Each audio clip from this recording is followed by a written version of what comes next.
I want to preface this first by saying that this story may not be for everyone. It does include abuse and talks of my own death, but I'll keep those details to a minimum. But I did want to include the trigger warning. I met this guy Jordan one night while out with some friends having a few drinks. We made eye contact after my friend pointed out that he'd been staring at us. All it took was me smiling at him, and he came over and bought a solid drink. After chatting with him that night, I got his number, and since I was interested in him, I texted him the next day. Little did I know how much this would change and even shape my life. We started dating shortly after, and for a while there, everything was great. It was good enough that I let him convince me to move in with him. I found myself staying over there many nights, so I didn't renew my lease and just moved in with him officially. Some people, including my mom, thought that it was way too fast, and was reasonably concerned, but I did my best to assure her. I mean, I thought that I loved him. I thought that we loved each other. But once I moved in, he showed a whole different side of him. He became incredibly controlling and possessive. He wanted to know where I was at all times. I had to call him when I got to work and when I was leaving. If I took too long, either way, he would call and ask where I was. I used to stop at the store or occasionally run errands after I left work, but I couldn't do that anymore. He was suspicious, and I would either have to pick him up to go with me or wait until he got home. I had to start planning dinners way in advance or have groceries delivered because otherwise it would be late before I got done, which he would also complain about. He never made dinner. I always did. I don't even know what he did for food before we got together or on the nights that we didn't go out and have dinner before I moved in. And if he didn't know where I was at all times, the accusations would fly. I must have been out there messing around with someone else, and that name-calling and other verbal abuse, it was degrading. I wasn't seeing anyone else. Hell, I didn't even have time to consider it with how much I had to do for him. I slowly became more and more reclusive, feeling like it would just make things easier if I stayed home. He would know where I was at all times this way. I did have some friends, and even my mom come visit me, but if they were unexpected, he became even angrier. Usually he would hold it in until they left, but he would still make passive-aggressive remarks while they were there, which would then make them uncomfortable enough to leave. And that's when I noticed him becoming physical. Anytime I had company over, or if we went out with others, like to dinner, he would keep one arm under the table and pinch my leg. And it was never just to play around or get my attention. He would leave large red marks and bruises all over my legs. I liked wearing a lot of skirts and dresses, but if we were with others, I started wearing jeans to make it hard on him, which only angered him more. My life quickly went from bad to living a nightmare, and I didn't know how to get out of it. There were days that I called into work because of how bad I looked. I had all but given up as he watched my every move. He had even put a camera in the living room, saying it was for security, and if I so much as touched it to do things like dusting, he would lose his mind. I honestly felt trapped, and thought that this would be my life until I died there. Hell, I even considered ending my own life to just put me out of my own misery. But then I thought about my mom, and my younger sister who looked up to me. And what would Jordan do or say to them? What would he do to me if he found me first? Between that and calling myself a coward, I couldn't bring myself to do it. Yeah, just another fun side effect of being with Jordan.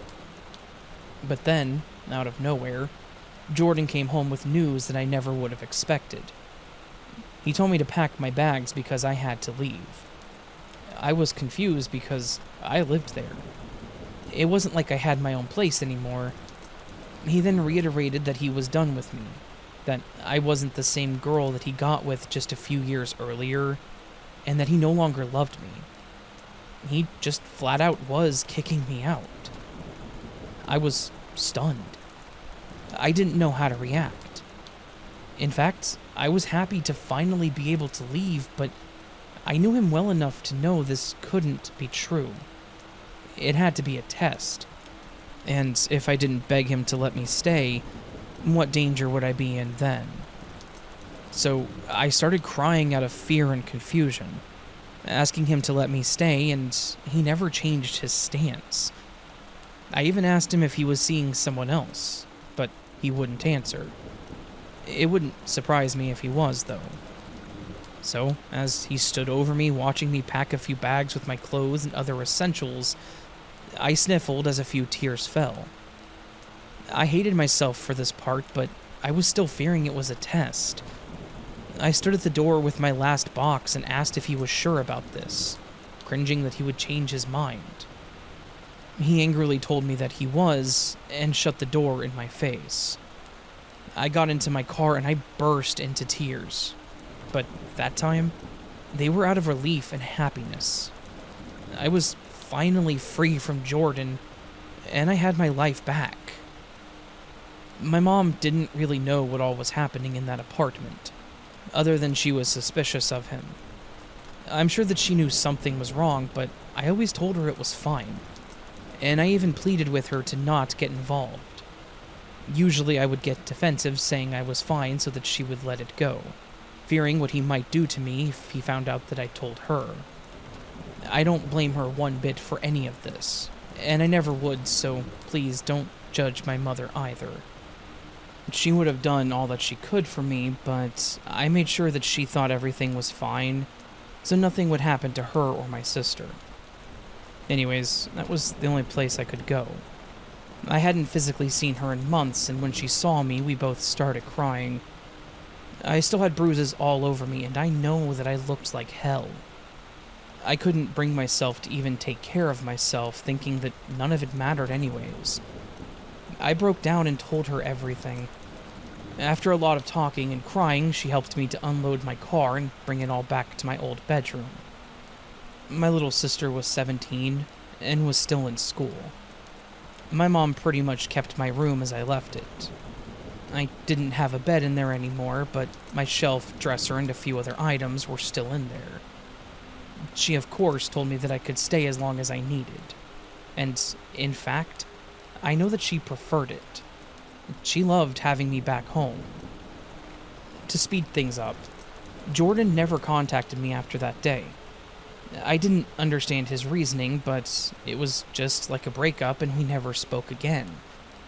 I tried to continue my life as normal as possible, and no, I never pressed any sort of charges, thinking if this was it, then so be it, and I would never have to deal with him again. I also didn't know if anyone would believe me, that he just let me leave. That's not something a normal abuser would do, right? So, again, call me stupid or selfish for not thinking about another girl getting with him, but it's all I could do to get my life back at the time. I did start therapy to teach myself that it wasn't my fault, and that I was worth the effort, and between that and my mom and sister, I was healing. But that would all come to a screeching halt when I was leaving work late one night. It had been about 3 months since Jordan left me, and I was genuinely happy.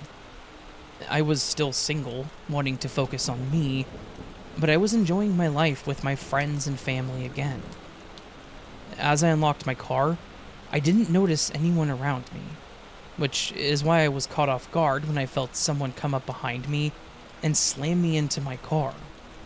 Once they started talking, I knew that it was Jordan. I was too terrified to speak, which caused him to turn me around forcefully, and that's when I saw the knife. He was holding it against my throat. He then confirmed my worst nightmares. He said that the breakup was a test. He said that I failed since I didn't fight hard enough to stay with him, and that I was going to pay, as he slowly poked me with the tip of the knife. I thought that was it, that I was going to die right there in the parking lot. But as I started crying and pleading with him to let me go, I heard another voice shout, "Hey!" As Jordan had previously ingrained in me, I instantly stopped crying and held my breath. Jordan backed up, dropping the knife, and started walking away nonchalantly. Then I spotted another man walking toward us, which got Jordan to actually run off. The man stopped by me to ask if I was okay. I was shaking and crying, but this time when the guy offered to call the cops, I didn't refuse. I was terrified, but I was also fed up. I was getting my life back, and I refused to let him win anymore. When the cops arrived, I told them everything. The bruises from prior were healed by now, but I had a witness for that night. I got a restraining order and I pressed charges.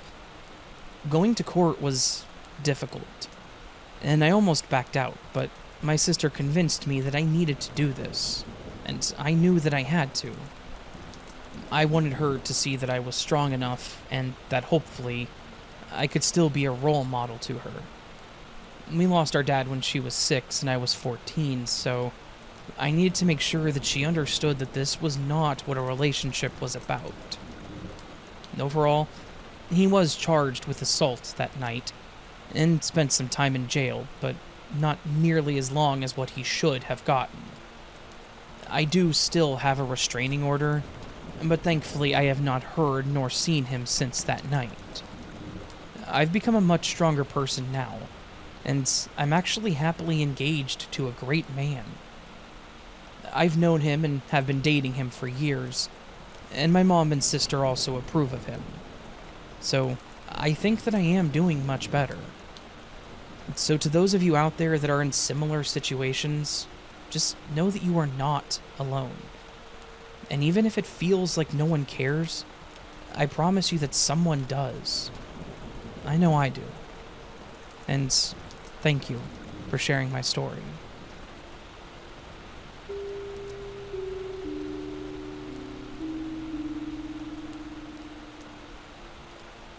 I want to explain that I grew up in a time without computers or internet or video games or much of the things that you younger people take for granted. I barely know how to use email on this laptop. My wife has to help me with a lot. I don't know how to find these sites or blogs or much of anything, so sending these stories to this site is the best that I can do. I'm lucky that I can almost type. From reading some of these stories, I gather the person that has this place or site is called Raven. I tried to send in some other things from my time on this earth, and I hope they made it through. I just feel that I need to get some of this stuff out there before I'm gone. I really don't care if anyone believes me, but I thought that maybe someone out there would maybe have experienced something similar. I've told a very few people about this. Only 2 others. I've never written it out. First, let me tell you that this happened quite some time ago. It was 1968, and I was in high school.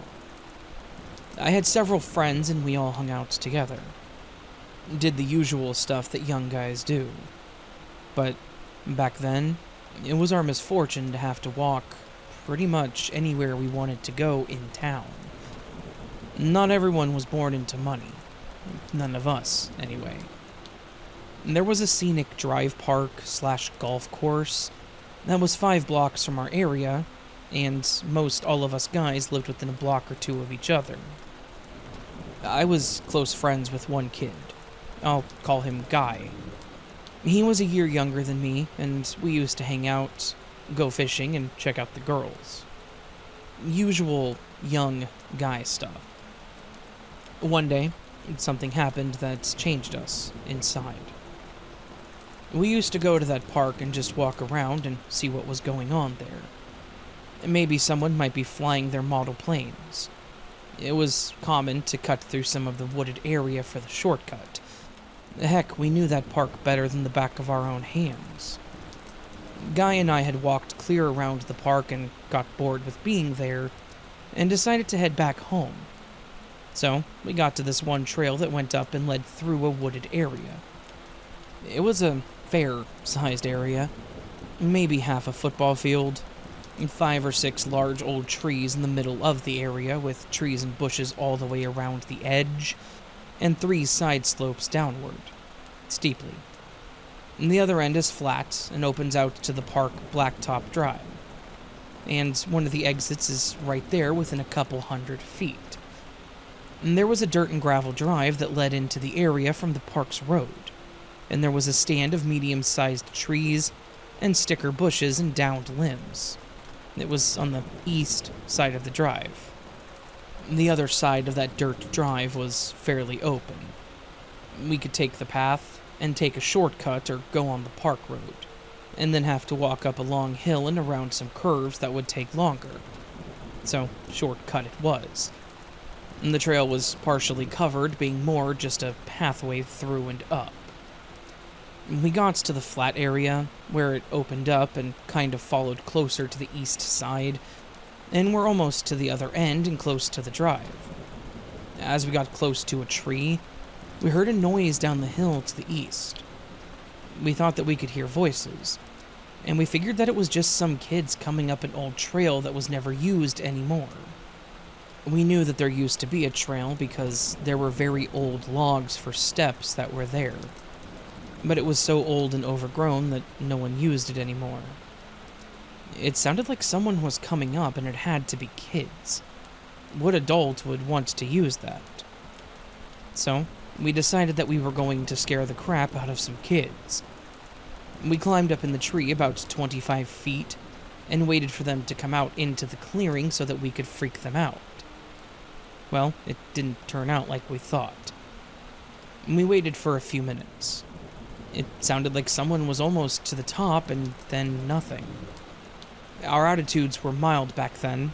We kind of said bummer and just sat up in the tree for a while, just talking about stuff. And then Guy made this really strange gagging sound. I looked over at him, and I didn't know what the heck was wrong with him. He made a funny gagging and gurgling sound, and his eyes were pretty large, and he was looking down. And then he pointed and said, "Look." I looked where he was pointing, and I saw it right away. There was a hand, partially sticking out from under the bush at the top of that old trail. It had kind of long fingers that were grayish-brown color, kind of hair-colored. But then I caught the eyes. There was a pair of red-colored eyes looking up at us. We watched for a few seconds, and when it looked like the eyes blinked, that was when we went into panic mode. We were trying to break off branches that we thought we might be able to use as a club or a weapon. Well, the tree was winning. When we looked down again, whatever was there was gone. I looked all around but couldn't see anything. We waited for a few seconds and then decided to make a run for it. We climbed down slowly, watching all around, and when we got to the last 8 feet, we jumped and ran for the drive that led into the area. Now, this is the part that I can't forget. We were running fairly quick, I thought, across the clearing to that drive. Guy was just behind me when I heard him scream. I looked back as he passed me up. I saw something run from that bush, across the clearing, and into the trees and sticker brush on the east side of the drive to our left. Guy was ahead of me now, and I definitely made the attempt to catch up and pass him. What I saw was just not right. The top half was built like a person, but that's where it stops. It was hairy all over, at least inch-long hair. No clothes. The head was kind of oddly shaped. The face looked long. I mean, the chin seemed longer than it should have been. I thought that it had a small curved horn, at least on the side of the face that I saw.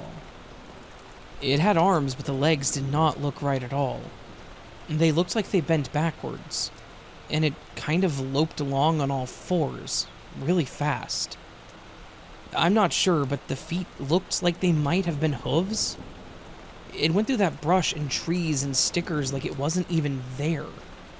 I shot one look over and saw it running through it, not even looking where it was going, not 20 feet away from us.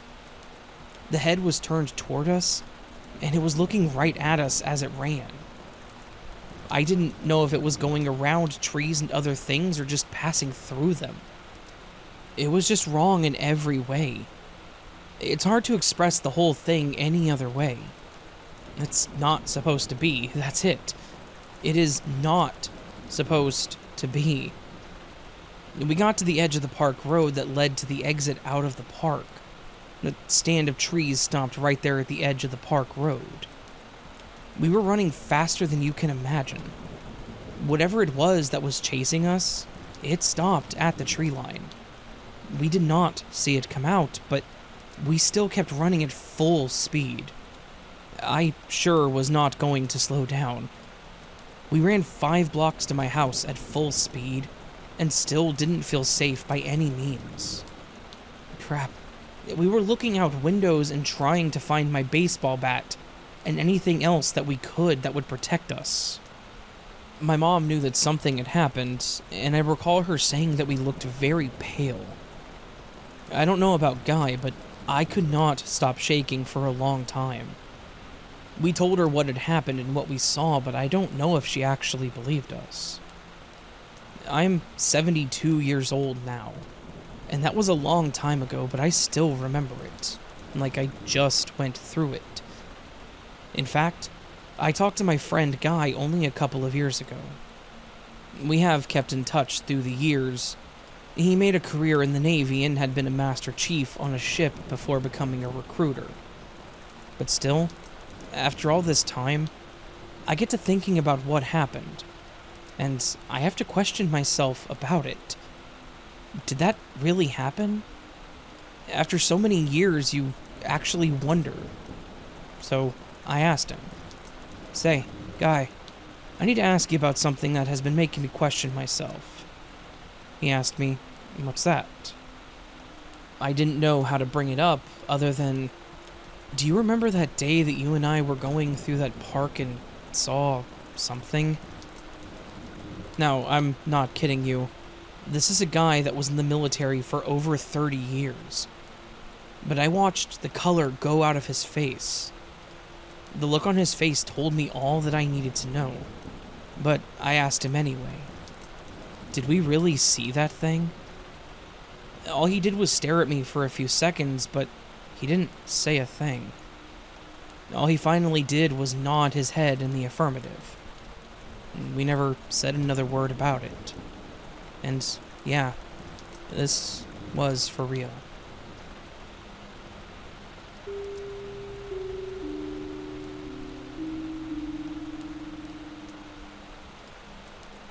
This happened to me a few years ago, probably back in 2017 when I was 14.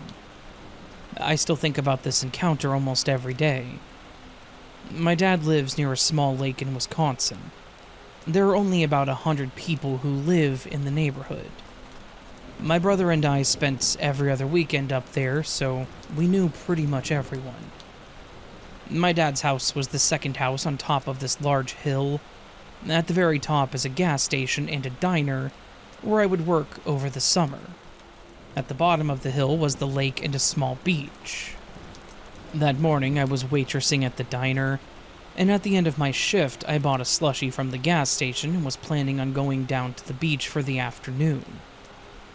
Parked outside the diner was a gorgeous teal vintage car.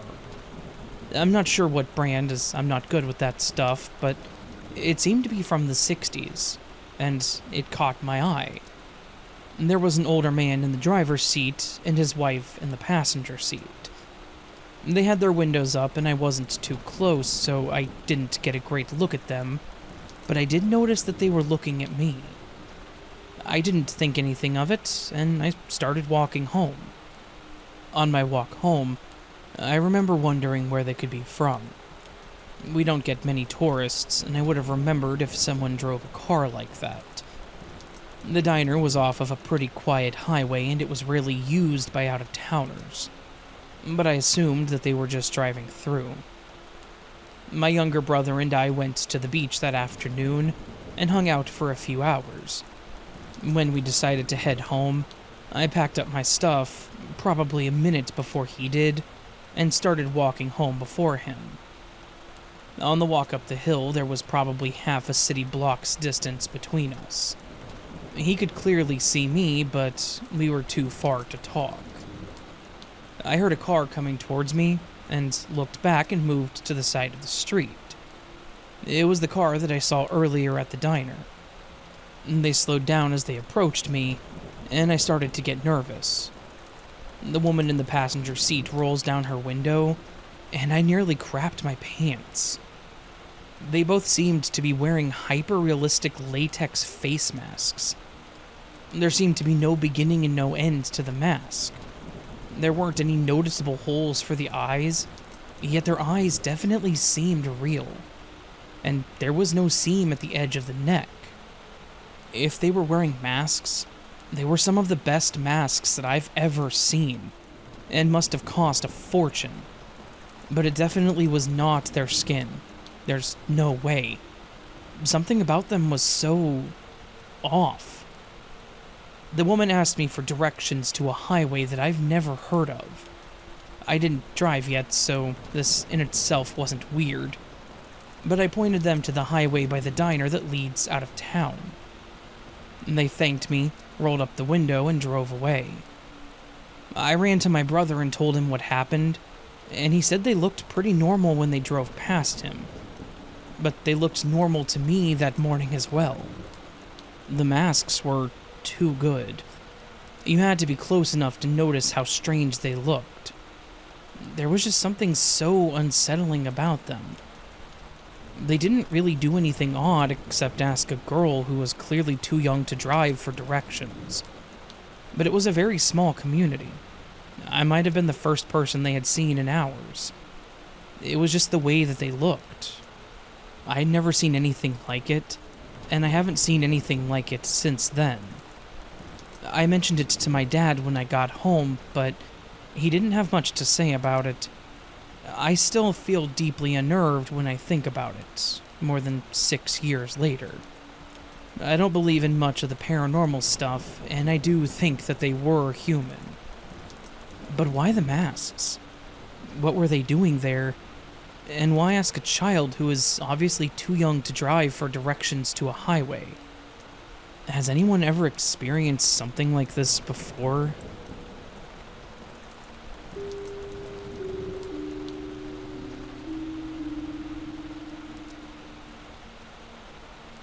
A lot of growing up is learning that when you get what you want, you need to be prepared for it to be nothing like what you expected. I was raised on horror and paranormal encounters. The books, the Discovery Channel documentaries, and the tales told late at night I would hold on to for years. I had always wanted to have that defining moment to show me that there was more to the world than meets the eye.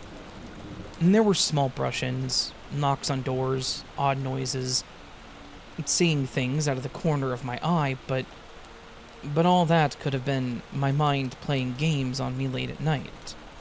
I didn't count these as proof. When the paranormal made itself known to me, it was not a small knock or an unexplained whisper. It was a roar that dared anyone to ignore it. I no longer question the validity of others' experiences. This world has never been as it seems. I would like to preface this with a brief trigger warning. The story deals heavy with an abusive relationship and mentions suicide and addiction. When I met G, I was a barback at a local club. I had made myself a profile on Meet Me to find a community after high school had brought old friendships to a head. Anyone who has any experience with this app knows that it's shady. But at the time, I was extremely new to online relationships.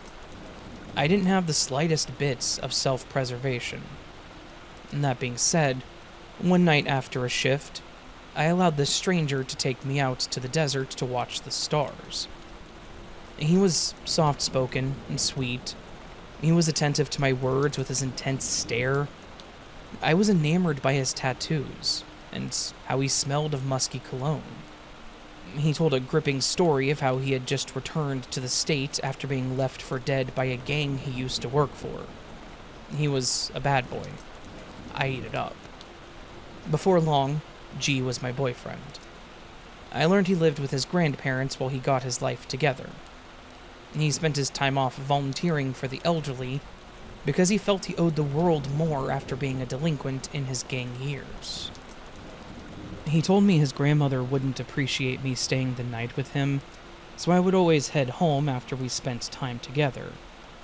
One night as I got off work, I offered to stop by and get a goodnight kiss. When I pulled up, G came bolting out of the house, asking me if he and his cat Todd could stay at my apartment. He said that something was wrong in his room, and he didn't feel like it was safe to stay. Confused, I agreed. He told me to wait in the car as he gathered his things, but I wasn't about to stay put. Despite his arguments, I followed. His room was in the basement of the house. We made a right at the front door, down a first set of stairs that landed in his grandpa's small man cave. Another right turn took us down the stairs into the computer room, his bedroom, and a supply closet came off of. As my foot left the steps, touching the linoleum floor, all of the oxygen available turned to molasses. Breathing felt like drowning. Walking felt like fighting the persistent current in the waist-deep river. It felt like quicksand encased me with no kind of slow descent. A cloud of doom rested on my shoulders. I was sick with the urge to cry and run all at the same time. The light fixture wiggled and flickered on and off. A primal fear struck my heart. G and I searched for Todd as quickly as we could, finding that he had stuffed himself into a pile of quilts in the storage room. Todd was placed in his carrier, and we left immediately. On the 15-minute drive to my apartment, I was speechless. The presence of evil on this plane of existence had slapped me in the face. G had told me his house was haunted, but everyone says that. We stayed at my house that night and did not speak of the basement. Though it plagued my thoughts, things stayed that way. We didn't discuss it. I left the home before night and didn't encounter anything out of the norm. That was until his grandma moved across country. She was making a nest for her and her husband in South Carolina to move, and would not be returning for a while. She told G that it would be alright for me to move in for a while, if I agreed to help care for her flowers that she grew in her large yard. Wanting to be closer to G, I agreed. I packed a duffel and told my roommate where I'd be. They were happy to have the apartment to themselves for the time. The first day that I moved in, G sat me down to have a talk. He informed me that his grandfather suffered from sundowner's syndrome. He explained that, at night, he would almost become someone else. He would believe wholeheartedly that he was a Nazi in the throes of World War II. I had never heard of this, but I listened to his warning. He explained that they didn't really know if Grandpa could see the other people in the home, and that it was honestly best to just stay out of the way. They had never bothered him, and didn't plan on seeing what might happen. The thought made me nervous, and I had a million questions, but I just nodded. As the days passed, I got to see firsthand what he meant. At around 10 p.m., the old man's voice would slip into a transatlantic accent. Picture the announcer at the beginning of the Courage the Cowardly Dog show. He would announce, "Hitler died at 9:45 this morning," over and over.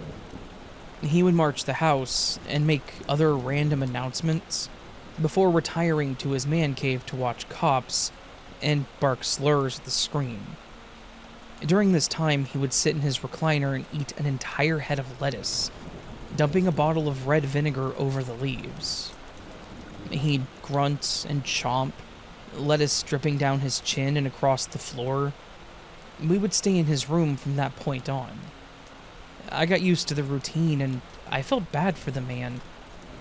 Eventually, G grew jealous of my job at the club and he made me quit, meaning that I was spending all of my time tending to the house and the gardens. My contact with the outside world became more and more limited, as G became more comfortable restricting me. The house became my everything.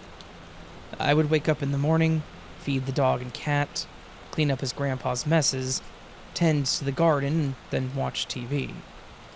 I soon found that his grandfather came home sometimes in the middle of the day.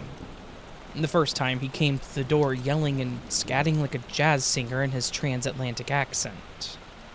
I hid in the garage, not knowing what to do, as this voice was associated with him drifting to those back corners of his mind. I waited and hid until the house felt quiet. My mind raced. I was made to believe that this only happened at night. I carefully stepped to the garage door back into the house, closing the door too soon.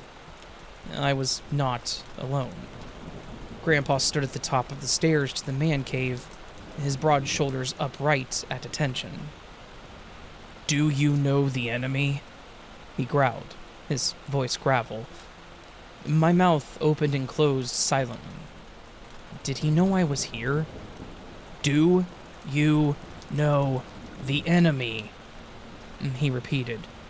His head turned slowly until I could see his eyes peering back over his shoulder, not quite at me. I didn't move a muscle. He drew a large breath. "You are the enemy!" His voice boomed. I jumped and flinched against the garage door, closing my eyes tight. I only opened them when I heard the thump of his feet down the stairs and the bathroom door slam. I took the opportunity to run to G's room in the basement. I was only at peace for a few moments before I heard the basement door creak open. I sat out of view of the doorway just in case. He came down the stairs, and I heard the squeak of the computer chair followed by the click-clack of the keyboard. I turned the doorknob all the way to open, silently peeking through the crack. Instead of a regular monitor, there was a large TV screen that allowed his grandparents to easily see. The screen was on Google, and the search bar read, "Why does it hurt to die?" At that unsettling sight, I closed the door again and laid down to nap until G came home. From that point on, I stayed very aware of when Gramps came home and avoided him at all costs. I told G what had happened, and he told me to never watch him on his computer, that he had seen things he didn't want to. Gramps worked for the local high school getting troubled teens into jobs, but G confessed that he thought he had seen him looking up CP late one night, but wouldn't tell me anything else. I began to realize that I had jumped the gun living with this man. Days went by faster and faster. I knew how to maintain the house and limit interactions with Grandpa. G started being short with me. He didn't want me talking to friends and convinced me they weren't good for me. I sunk into isolation. I only knew G's friends. I smoked a lot of weed to forget I was basically a house pet. G drank all the time. I asked continually if he still loved me, if he wanted me around. He would lose himself in the drink and talk of the heinous things he had done in his gang era. His confessions made me fear him. One night we sat at the table in the backyard. His bottle of Fireball and my bowl accompanied us as we listened to music. G ran his fingers along the tiles set in concrete that made the design of two lizards on the table. I could feel his energy shift as he softly began to recount other dark seeds of his past. The table had a large crack that had been repaired. It hadn't been the result of a clumsy move or a windstorm. G confessed that this table had been a gift his father made for his lover, who had rejected him. In response, his father had dumped it into the girl's driveway and shot himself. I knew his father had passed. G had a tattoo of his name on his chest, but I had never known how. Tears filled his eyes, and my stomach felt like an empty pit. I placed my hand on his and rubbed his leg with the other, opening my mouth to speak. though I never had to stumble through the words you say after being told something so awful. Without warning, our ears were filled with what I can only describe as a 16-bit train whistle. It was so incredibly loud that it felt as if my head was surely to burst. We both grabbed our ears and bolted for the house. The noise only dulled slightly as we ran through the living room and out the front door, where it appeared to amplify tenfold. We looked around the neighboring yards. No one else appeared to hear it. No one was reacting. There was at least 5 neighbors out and about, but no one could hear it. This house was in the middle of town, nowhere near train tracks. I backed away from the house until my foot slipped off the curb. As I stumbled into the road, all irregular sound disappeared. The birds in the trees returned to chirping. Kids yelled over frisbee games. It was as if nothing ever happened. We talked about it non-stop for the rest of the day, trying to find an explanation that didn't exist. I think of this event as the catalyst for all the madness that followed. That night, G and I were in bed. It was long past Grandpa's sundown rambles of the night. The house lay quiet until we were torn from sleep by the sound of a drill. You know how you can hear a drill's motor run hard as it makes its way through wood, then it slows as it bores through and completes the job? It was that sound. Over and over. G and I froze momentarily before he sprang into action, retrieving a gun from his nightstand and rushing quietly out the door. I sat up in bed listening for what was to happen. The drill abruptly stopped as I heard G pace the upper floor. The silence made the unknown worse, and after a good 20 minutes of footsteps, G returned. His brow crinkled in confusion. He told me there was no one there. Nobody outside, no signs of any disturbances, and Grandpa was sound asleep. This started happening every single night. Between 2:10 and 2:30 every single morning, the drill would rip into action. It got louder and louder, seeming to get closer to our room. No matter how fast we reacted, there was never anything there. Though it never stopped being unsettling, I did get used to it. I would stay awake through the event every night and then slip into an uneasy sleep until morning. At some point, G ended up not having to work for a few weeks, so he started helping me tend to the garden. As we went to either end of the backyard taking care of our individual tasks, I heard the distant sound of G whistling and humming a tune. As we met at the center of the yard, he grinned at me. "What were you whistling over there, babe?" he asked. It was very sweet. I tilted my head in confusion. "I wasn't whistling," I laughed. "I don't even know how. You were whistling. I heard it." We both stared at each other for a second. Both of us heard whistling coming from nearby. Even the same tune, but in 2 different voices. This event continued to happen as we worked every day. The whistling would quiet as we would come nearer to each other until it would disappear. It brought a cold chill to my spine every time. As the number of unexplainable events stacked on each other, my sanity declined. I felt as if there was no way this could be real. Just as I learned to accept one thing, another would come at me and set me at unease. One night, I lay sleepless in bed waiting for the drill to interrupt the silence, when instead a sound that I can only relate to an avalanche rocked the house. It sounded as if a million bowling balls were unleashed across the hardwood above us. G jumped out of the bed and bolted up the stairs. As expected, he returned with no explanation.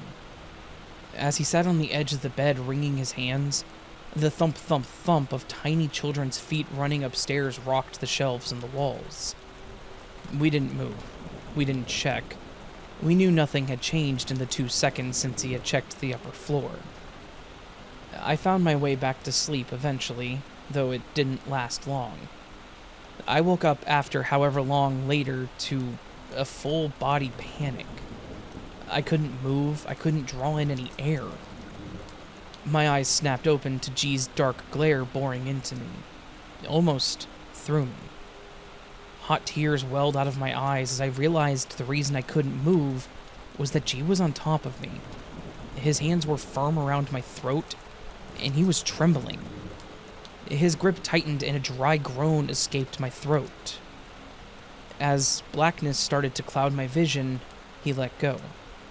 He got off me and laid down as if nothing had happened. I sat up and gasped, breaking into sobs, and G tilted his head like a puppy with his furrow-browed. "What happened to you?" he cooed in a sickly sweet tone. I couldn't respond. My body was overtaken with shock as he kept talking. Hey, baby, what's wrong? What happened? Are you crying?" I finally croaked out, "You effing choked me. You were trying to kill me." G denied remembering any of it, comforting me and reassuring me that he was sorry and didn't know what happened. I said that we needed to get out of the house, and G agreed. He suggested going to the desert where we first hung out, and he would teach me to shoot his guns, and maybe even ride dirt bikes. I agreed. By that afternoon, we had bikes, guns, drinks, and snacks loaded in the truck, and were parked at a dirt hill designated for these activities. G set up cans along the hills and showed me how to shoot. He shot 4, and I shot the other 4. The state was doing its job of taking my mind off of the events of the night prior. I was proud of my aim for a first-timer, knocking back a swig of pop while he reloaded. He pointed to the hill and told me to go ahead and set the cans back up. I gave him a kiss before trotting down the way to the hill. As I bent down, I glanced back over my shoulder. G stood by the truck, the pistol in his hand raised to aim, and his finger resting on the trigger. I dropped to my knees and screamed, burying my ears in my palms and anticipating anything that could come. When nothing happened, I glanced back. G was leaning on the hood of his truck, taking a swig from a flask of Fireball, the gun now in his holster on his hip. I jumped to my feet and stomped back to him, demanding he tell me what the hell was wrong with him. He acted as if nothing had happened, once again feigning concern. My head buzzed with doubt and confusion. Was I really so stressed that I hallucinated that?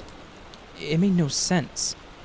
G said that we should put the gun away and unload the bikes. I had never ridden before and it took me a while, but I was eventually able to go about 10 miles per hour behind him.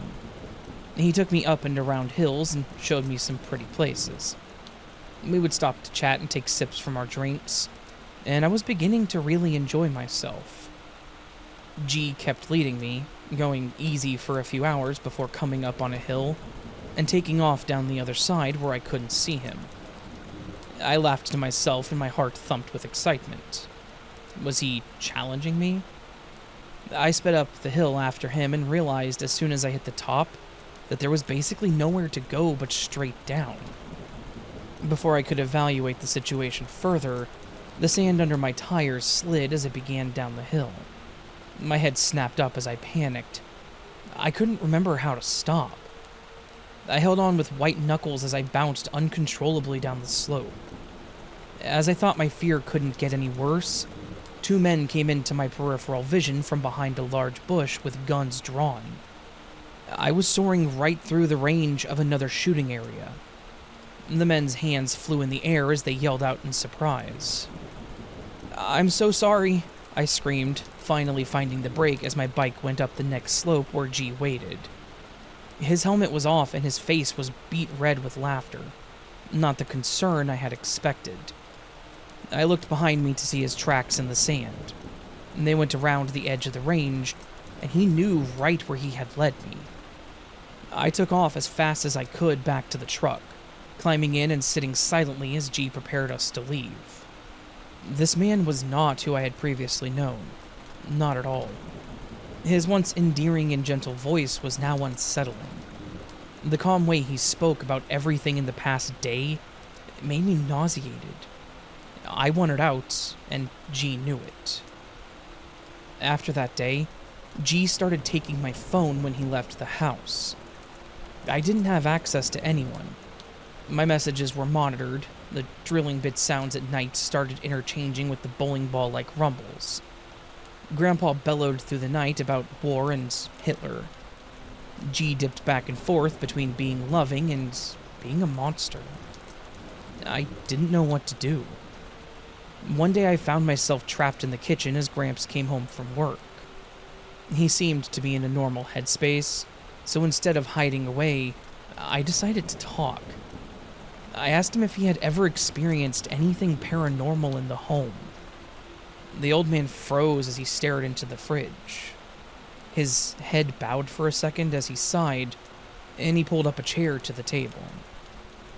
"Did G ever tell you that we thought his father was possessed?" he asked. I couldn't fathom those words coming from his mouth. I had never known G's grandparents to believe in anything of the sort. I shook my head. "Well, before we lost him, he was in with a bad crowd," he continued, hurt becoming clear behind his eyes. "He'd become someone else. He wasn't our son, he was evil. We watched our son disappear while his body wandered our home. He housed that spirit. He was violent. He was angry. We reached out to anyone in the community to help him. 4 different priests visited our home. Every single one gave us the same name, and every single one said they couldn't or wouldn't help."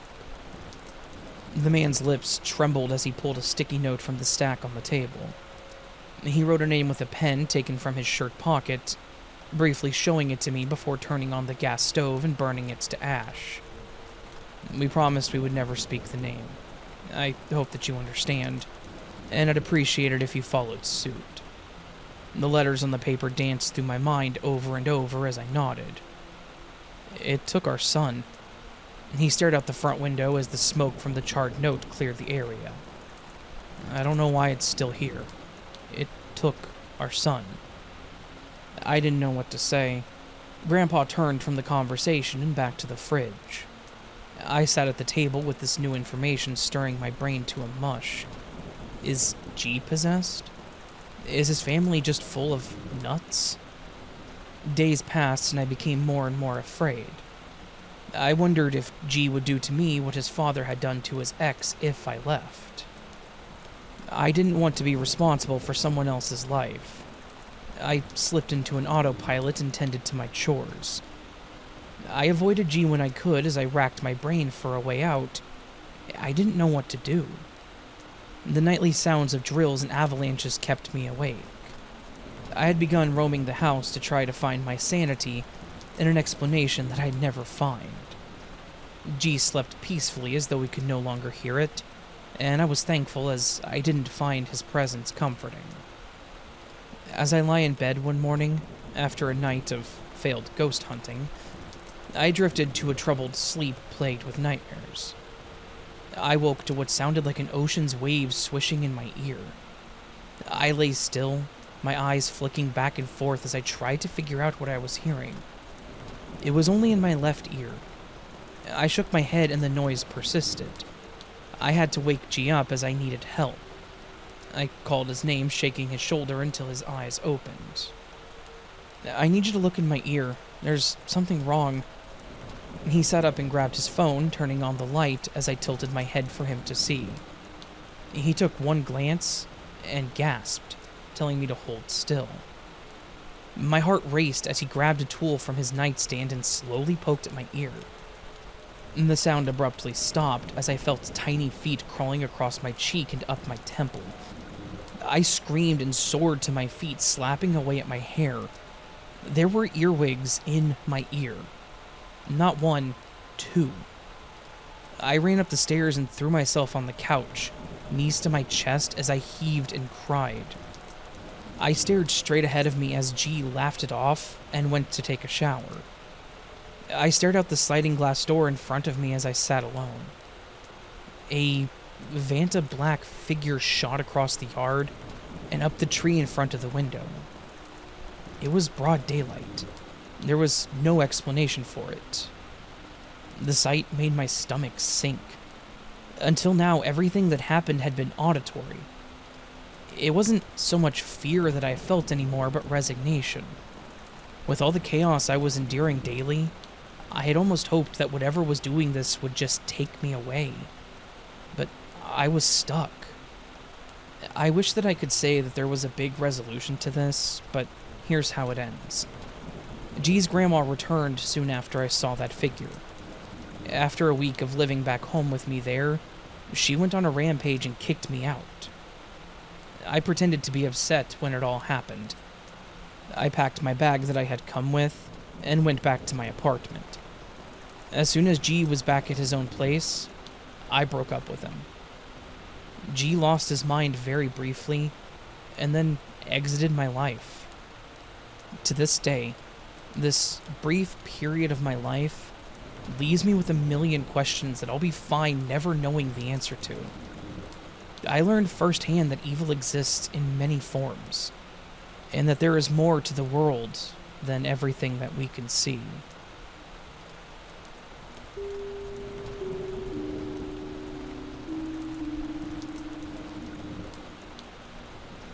A couple of years ago, I started using some dating apps to try and find someone to spend my time with. I don't think I was quite ready to settle down, but I also knew that I wanted something more than a one-night stand. So being able to filter those people out of the dating pool was pretty convenient for me. In my search, I came across a woman named Tracy. Tracy was gorgeous with her olive skin, dark hair, and eyes. She was the right amount of funny and outgoing, but also a badass. She had pictures on her profile and even told me about how she had traveled all over the country, and even to a few others. She had pictures of her climbing mountains, riding camels in the desert, and diving with sharks. She said it was all part of her previous job, but that she had quit due to medical reasons. I felt like even if we didn't work out, we could still be friends and I could just live through her, hearing about all of the trips that she went on.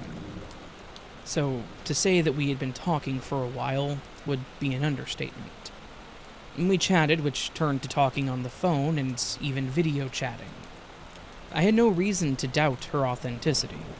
She was definitely Tracy. I really wanted to meet her in person, but when I asked about a month in, she denied, saying that she couldn't at the time but would love to soon. It didn't bother me at first because she continued to talk to me, so it couldn't be that she wasn't interested in me. But then, one day while I was working, she texted me asking what I was doing that day. I found it a bit odd because it was early one morning during the week, and she knew that I worked a standard Monday through Friday 8 to 5. I was clearly at work. There was no reason to be mean about it though, so I just told her that I was at work and asked what was up. She asked me if I wanted to meet up at her place and that she would make us lunch. We had discussed where I worked and where we lived before, so I knew that she actually lived close to my work. I thought meeting for the first date at her place would be unusual, but at the same time, the thought that she didn't want to go to some fancy restaurant and dress up, it made me think that she wasn't that high maintenance, which was pretty cool, so I agreed. Worst case scenario, my lunch took a little longer than an hour, but it would be worth it. However, as I pulled up to her place, I was immediately caught off guard. Her house looked like it was one good huff and puff from being blown down. She had a wooden privacy fence that was haphazardly put around a chain link fence. From a distance, the windows all looked covered with cardboard or wood on the inside. The once vibrant blue-looking paint was peeling, showing gray paneling underneath. The wooden patio looked badly splintered and warped. Just overall, it did not look like it was in good shape.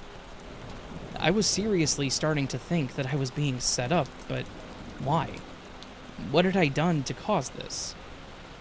I tried to be rational then, and I called to make sure that I had the address correct. She confirmed, with a cheerful sound to her voice, and she said that she would meet me at the front door. I pulled into the driveway, and as I got out of the car, the same woman I had seen from the photos greeted me at the door.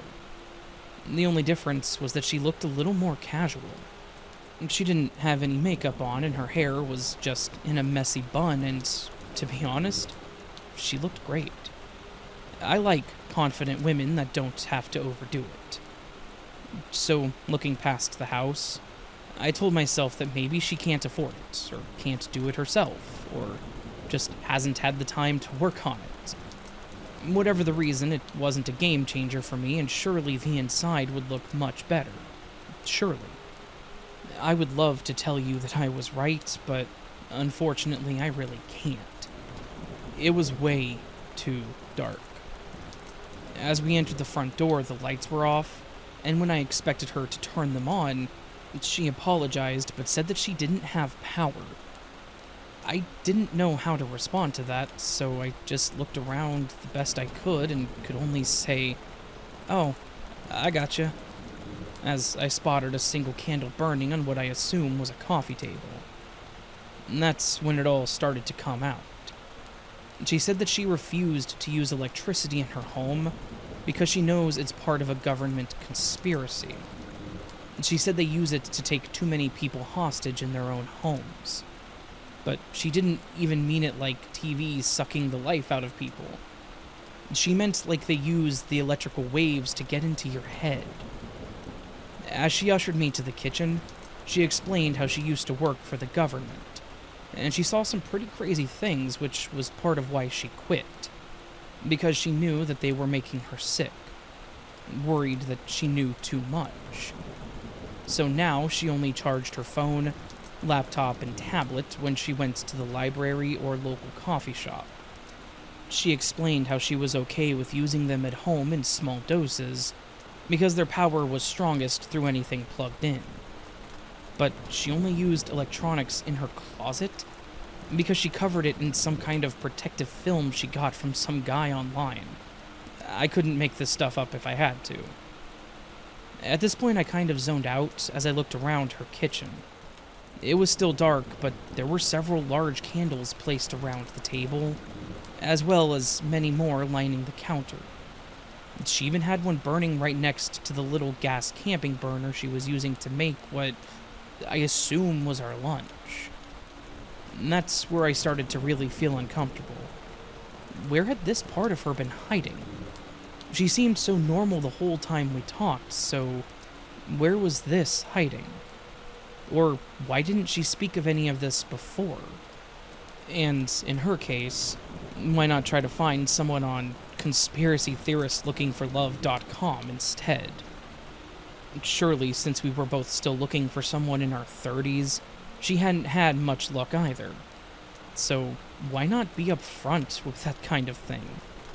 I mean, that's kind of a big deal, right?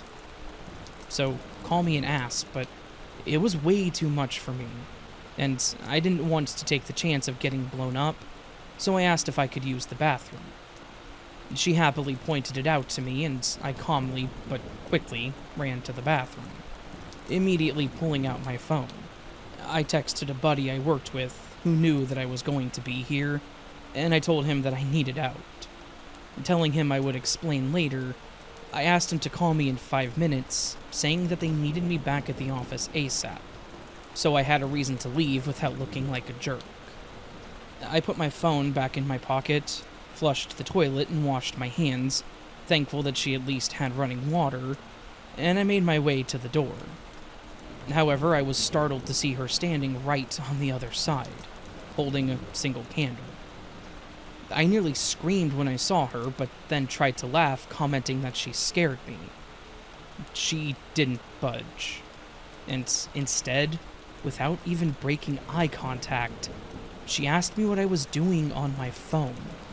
I acted confused, telling her that I wasn't on my phone, but she called my bluff. She said that she knew because she could sense the electricity being used. I was baffled. How the hell would she have known? How would she have sensed it? Reluctantly, I was semi-honest with her and admitted that I was on my phone because my coworker had texted me, demanding I come back due to an urgent issue that came up. I tried to explain to her that I had to run back to the office, but that I could return afterwards. She wasn't falling for it, though. And I'm assuming this has happened to her before because, from the light of the candle, I could see her brow furrowing as she grew angrier. I was trying to avoid this whole situation, so I tried to just comfort her and went to touch her arm, partially trying to get past her as she was blocking me in. But she pulled back, yelling something like, "You're just like the others." What I didn't realize was that she was holding a pan in her other hand, and had now raised it over her head, ready to swing. I quickly jumped backwards and just barely got the bathroom door closed, but that hardly stopped her. I felt the thud several times from what I assumed was the pan hitting the door. I had to get out of there, as this was not going to look good for me. Regardless, I was in her home and I didn't like my odds. My only option was the window in the bathroom, and to my surprise, it wasn't nailed shut or something equally crazy, so I opened it and thanked God it was just a single-story house. I managed to squeeze myself through the window that faced the backyard, ran to the side of the house, still hearing her screaming, and quickly ran to my car. As I got to my car and started it, Tracy was flying through the front door, still carrying the frying pan. I started backing out when I heard a loud thud from my car. She'd thrown the pan at my car. I sped off as I saw her yelling and pointing at me through the rear view. I made it back to work, parking in the far back, hoping that she wouldn't drive here looking for my car. I took a moment to look it over, and I saw the wonderful dent that she left in it too, grueling at how much that was going to cost. I then went inside, and I told my coworker what had happened, as he joked about calling the cops because I missed his call.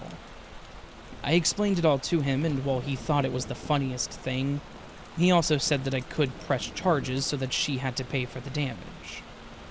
The thought crossed my mind at first, but then it felt like it would be even worse for both of us. I just decided to eat the cost and call it a lesson learned.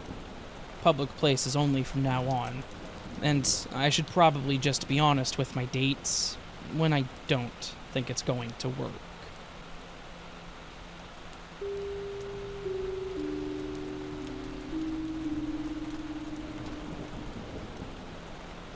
Back before the pandemic, I was let go from my normal 9 to 5, and this left me in a bit of a desperate state for money. My wife was still working, thankfully, but I knew that I needed to figure something out, and unemployment wasn't a guarantee. So I got a little desperate. And that desperation led me to doing what a lot of other Americans did at that time, and I turned to the gig economy to try and pad our savings so that bills would get paid. It was a bit tough, but I did what I did and we made it work. For the most part, I was driving for a ride-share company. I tried to do the food delivery thing, but that didn't pay well enough, honestly, and I found that people were better tippers if you were delivering them to their destinations instead of delivering their overpriced sandwich. One night, I was on the clock and I had come off of a fare when I got a ping saying that there was another passenger nearby, and they needed a lift. It was on the outskirts of town, but I was kind of close, so I figured, whatever. I would get him, take him wherever, and then just go home. The passenger seemed normal enough. He was a young guy in what looked like his mid-20s, well enough dressed, and he seemed pretty friendly. He opened the door, we confirmed that he was my passenger, and he tossed his backpack into the back, and then sat in the rear passenger side seat. There were literally no red flags that I could see. He looked like a normal dude that you'd see working in IT for some medium-sized company. He buckled in and said, "Hey, thanks for picking me up. Sorry it's so late, though." I laughed and told him that it wasn't that big of a deal, that I would get him to his destination, and then probably head home for the night. As I drove, we struck up a bit of conversation. He told me that he was working as a contractor for a warehouse, doing system maintenance and whatnot, which wasn't surprising, as I mentioned. He said that he was saving up to go back to school so that he could get out of the contract work and get a full-time job doing tech work, because he was tired of the instability. I mentioned that I knew all about instability, as I'd been let go and we kind of bonded over blue-collar work and the annoyances that came with it. He seemed genuine, just another hard-working guy trying to make it. I think that's why I found myself relaxed during the whole ride, and any concern I had about him was immediately dispelled. Then we pulled down the road for his destination, and it was a part of town that I knew from my teenage years. Not the best place to be in the middle of the night. I made a remark that was a bit inappropriate, asking him if he was sure that he wanted me to drop him off down this way. He laughed and said, "Yeah, unfortunately." I shrugged and just kept on down the street until the map notified me that we were where we wanted to be dropped off, which looked like an absolute mess. The house was old, dilapidated, and while I'm not one that should judge people, did not look like a place where this man should be living, staying, or associating with. I pulled up to the curb under the only streetlight on that part of the strip, and that's where things took a bit of a turn. The guy hesitated and took a deep breath and then opened the door and said, "Hey, could you just wait for a second?" His voice was no longer friendly.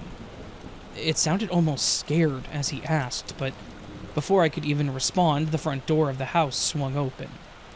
3 men emerged, one of them very noticeably brandishing a gun. My heart skipped when I saw it, and it immediately clicked in my mind that this whole thing was a setup. I looked back at the man who was now half standing with my door open, looking back at me with that stare of, "I'm really sorry, dude," in his eyes. Panic surged through me. These guys were either going to rob me, steal my car, or worse. Without thinking, I slammed my foot on the gas pedal. The car lurched forward and my tires squealed. I heard someone shout and then the loud bang, followed by more shouting and a few more shots ringing out. My mind was racing. I was pumped full of adrenaline, but I did not slow down. I did at one point look in my rearview mirror, which is when I noticed that the guy that was in the back seat was now lying on the ground a ways back, and the other 3 guys were standing over him. I kept going for a while, and then pulled into a Walmart parking lot before I felt safe enough to call the police. I explained what had happened to them, and told them where I was. The cops arrived pretty much right away, and that's when I had to explain the whole thing to them again. And that was also when I noticed that my car had a few new holes by the back door and in the side of the trunk. I told them that the guy was a fare, that I'd went to drop him off, and that the people just started shooting. I explained that the last thing I saw was him on the ground with the other guys, and I didn't know if he was alive, dead, or other. Worse yet, his backpack was still in the back seat. And when the cops opened it, they found a handgun. So much to my disdain, this guy was also armed, and he was sitting in the prime position to put the gun to my head. After a while, the truth did come out. It was a setup. The friendly guy was part of the scheme, and their whole plan was to steal my car and leave me there on the side of the road with nothing, in a rough part of town. Their plan obviously backfired completely, because the guy had apparently hesitated, which gave me time to take off. Also, come to find out, when I took off, he was still hanging on to my car, and then they shot at me, and his friend with the gun actually shot him. He survived. It wasn't that bad of a shot, thankful for him, but I'm pretty sure that they weren't very good friends after that. Of course, after all of this, I couldn't help but shake that feeling of betrayal.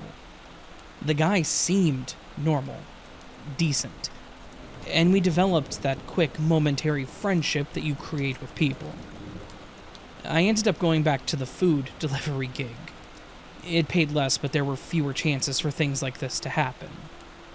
I'm not gonna lie, I do often think about that guy, and I wonder if he has any regrets about the choices he made that night. But mostly, I'm just grateful that I got out of there alive. A bit more cautious, a little less trusting, but alive.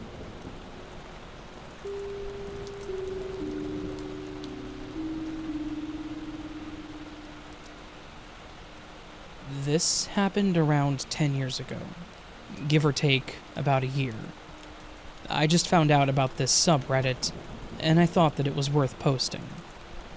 My friend Craig and I made plans to go hang out with our friend Jeremy and his new girlfriend. Neither of us had to work the next day, so we grabbed some beers and made our way to Jeremy's mom's apartment complex, where Jer was temporarily staying.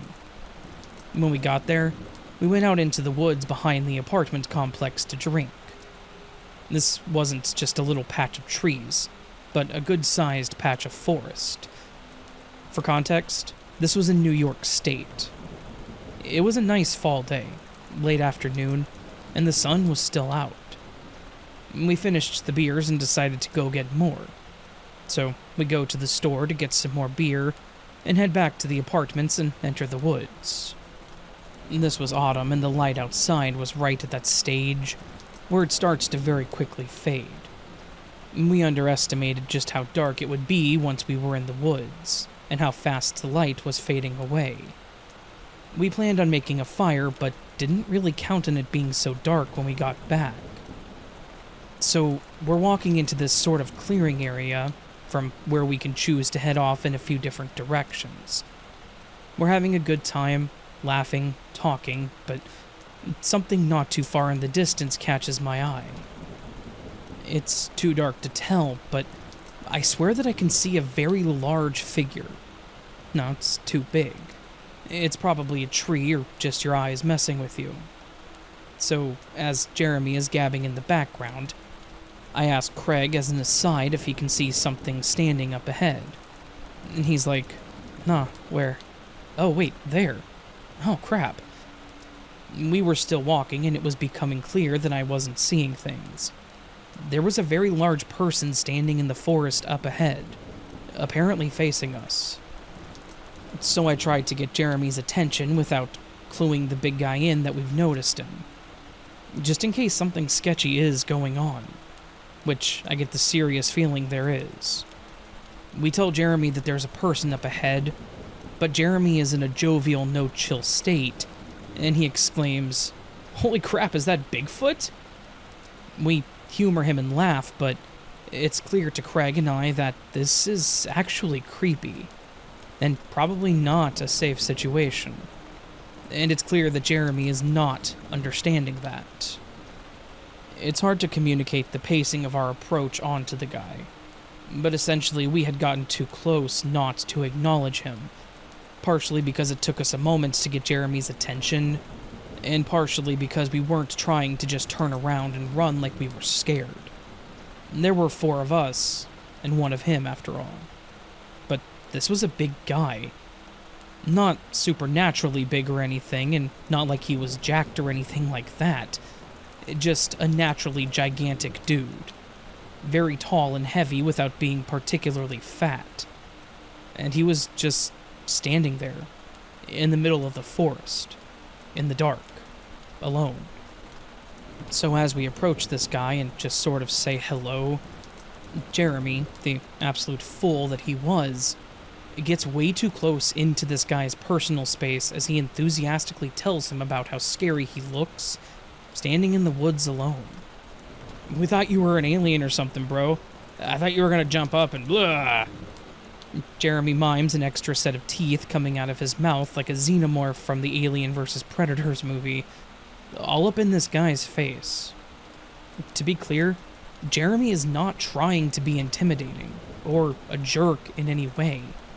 He's trying to be friendly and joking around with the guy, but he is literally leaning into this dude and practically sticking his hands in his face with his impression of an alien. Did I mention that Jeremy was kind of a moron? Jeremy was kind of a moron. Love you, Jeremy, but you were kind of a moron. And Jeremy's poor girlfriend, who was a few years younger than us and very shy, was clearly terrified, to which Jer was also oblivious. So, Craig and I are both standing here kind of trying to brainstorm a way out of the situation. Jeremy is clearly too dense to get it if we say that we have to go. He'd be like, "What? We just got here. Aren't we having a fire?" And we were trying to seem confident and in control of the situation.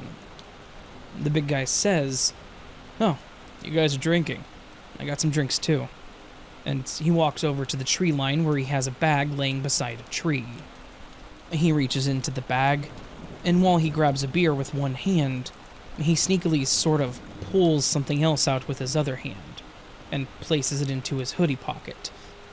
I'm convinced that it was a knife or a gun. Probably a knife, in all honesty. He then reapproaches us and cracks open his beer. I glance around casually, and then I notice something else. Somebody else is out here. There's someone moving along the tree line to our left, a relatively good distance away, but somebody else is here, and they're circling around as if to come up behind us. Screw this. I need to leave now. So I go, "Well, I gotta work in the morning, and Craig's driving me home, so we gotta get out of here." Jeremy, in his infinite wisdom, responds with, "What? You said you didn't have to work tomorrow." I facepalm so hard on the inside. "No, Jeremy, you must have misheard me. I said I do have to work tomorrow." And Jeremy, proving there is no end to his wisdom, says, "Alright, guys. Well, it was nice hanging out with you. Get home safe." He wasn't leaving the woods with us. Craig and I started walking away, and I told him about the other person circling to get behind us, and that we needed to move. We started trying to brainstorm a way to get Jeremy and his girlfriend out of there, and decided to call him and tell him that his mom was out in the parking lot looking for him. Jeremy is terrified of his mom. Craig explains to me, and this should work. Because we clearly couldn't just call him and tell him the situation was not safe without him blurting out, "Oh, this guy isn't sketchy, I totally feel safe." Jeremy was mad at us for lying about his mom. I think his girlfriend appreciated it, though. I'm not sure what was going on there that night. I've talked to several people about it over the years, and there are a few different ideas. Did they know we were coming back? Were they waiting for us? Or did we stumble into something that we weren't meant to? Almost everyone I tell about this says, "You guys just accidentally interrupted a drug deal." But something about that just doesn't seem right. Who does a drug deal in the middle of the woods at night? I don't know. Very possibly it was just a homeless dude with no ill intentions, and another homeless dude with no ill intentions as well. But it was a very creepy and scary situation, and I just thought I would share it.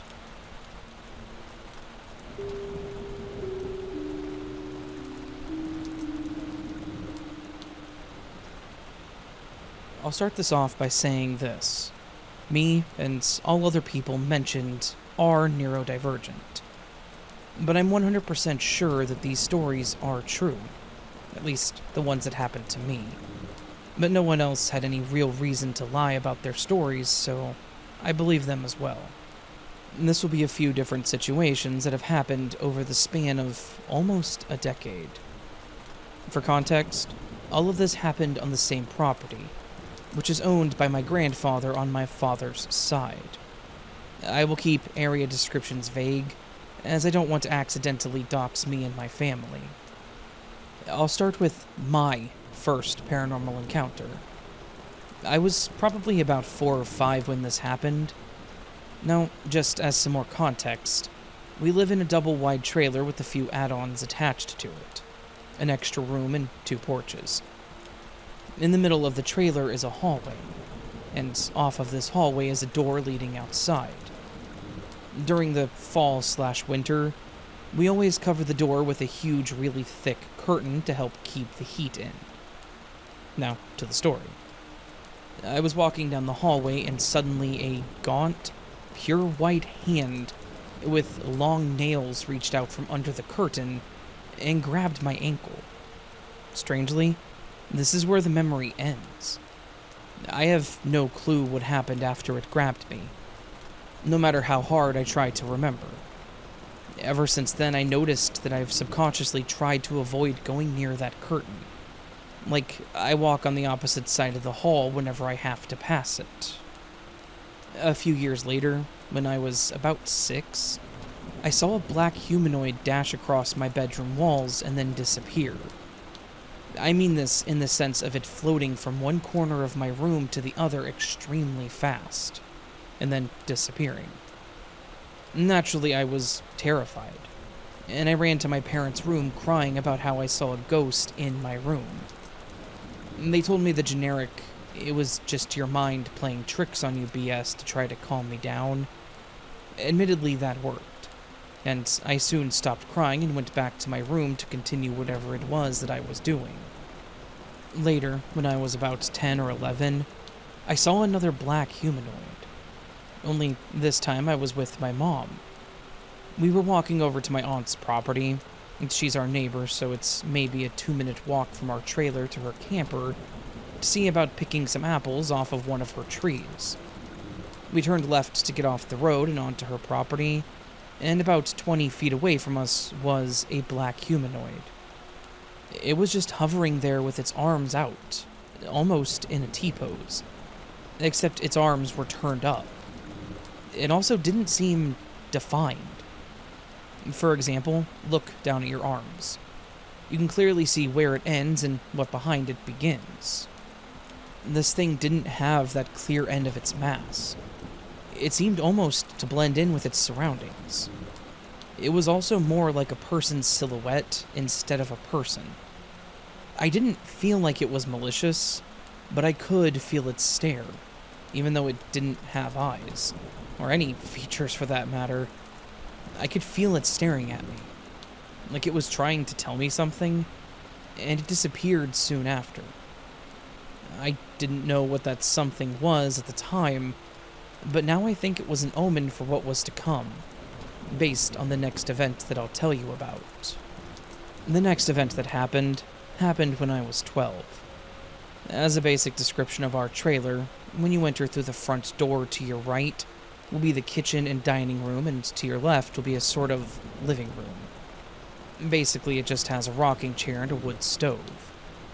In the kitchen/dining room area, there's a large window on the same wall as the door. I was just pacing, walking around the table with no real purpose, when I looked out the window to see a gaunt, pale white figure. Now, because of how the window was set up, I only saw its top half, but that was enough for me. Its arms were 2 different lengths, and it had 2 massive leathery wings sprouting from its back. Its face was worse, however, with no hair, mouth, or nose. Its eyes were just 6 black slits in its face. It wasn't all bad, though, considering it, or shall I say she, had impressive assets. Look, don't judge me. I'm a straight male, of course that was the first thing I noticed. Anyway, as all these encounters have gone, she was gone in an instant, leaving me with some very mixed feelings about it. My last encounter, though not the last story I will tell, is when I talked to her. Admittedly, this is the lamest encounter to top off a lot of already pretty lame encounters. Basically, she had tried to intimidate me. I don't remember how, and then I had turned the conversation into a, let's say, erotic experience.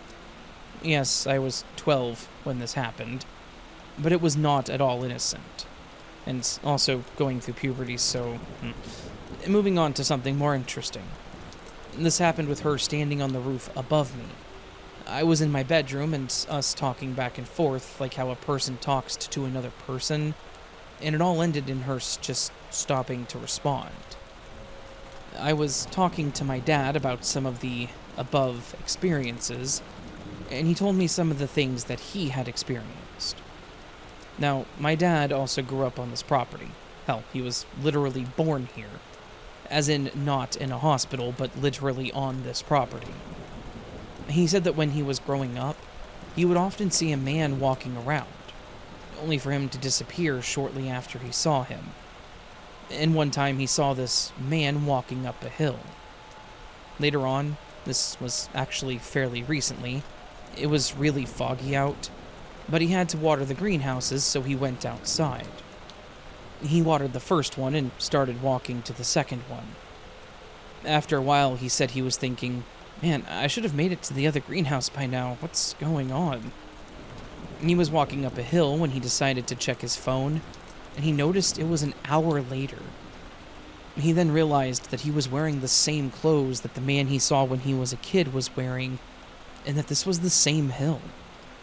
Now, I know that this could have just been my dad trying to scare me, but he's not the type of guy to joke about the supernatural like that. And we were exchanging stories, so I have no reason to think that he was lying. And that's all I've got. I hope that even if you don't believe me, you at least found this entertaining. As a quick update, I now believe that the hand from the first story belongs to the creature from the last two stories. But I don't really have any proof of that, or any of this. So, oh well. I should note that at one point in the middle of the night, I woke up to what sounded like a person walking around on the roof above me. What's weird is that no one else heard this. It might sound normal to someone that's never lived in a trailer, but these things literally have no sound protection. So if someone is talking at one side of the trailer, there's a good chance that you'll be able to hear them on the opposite side of the trailer.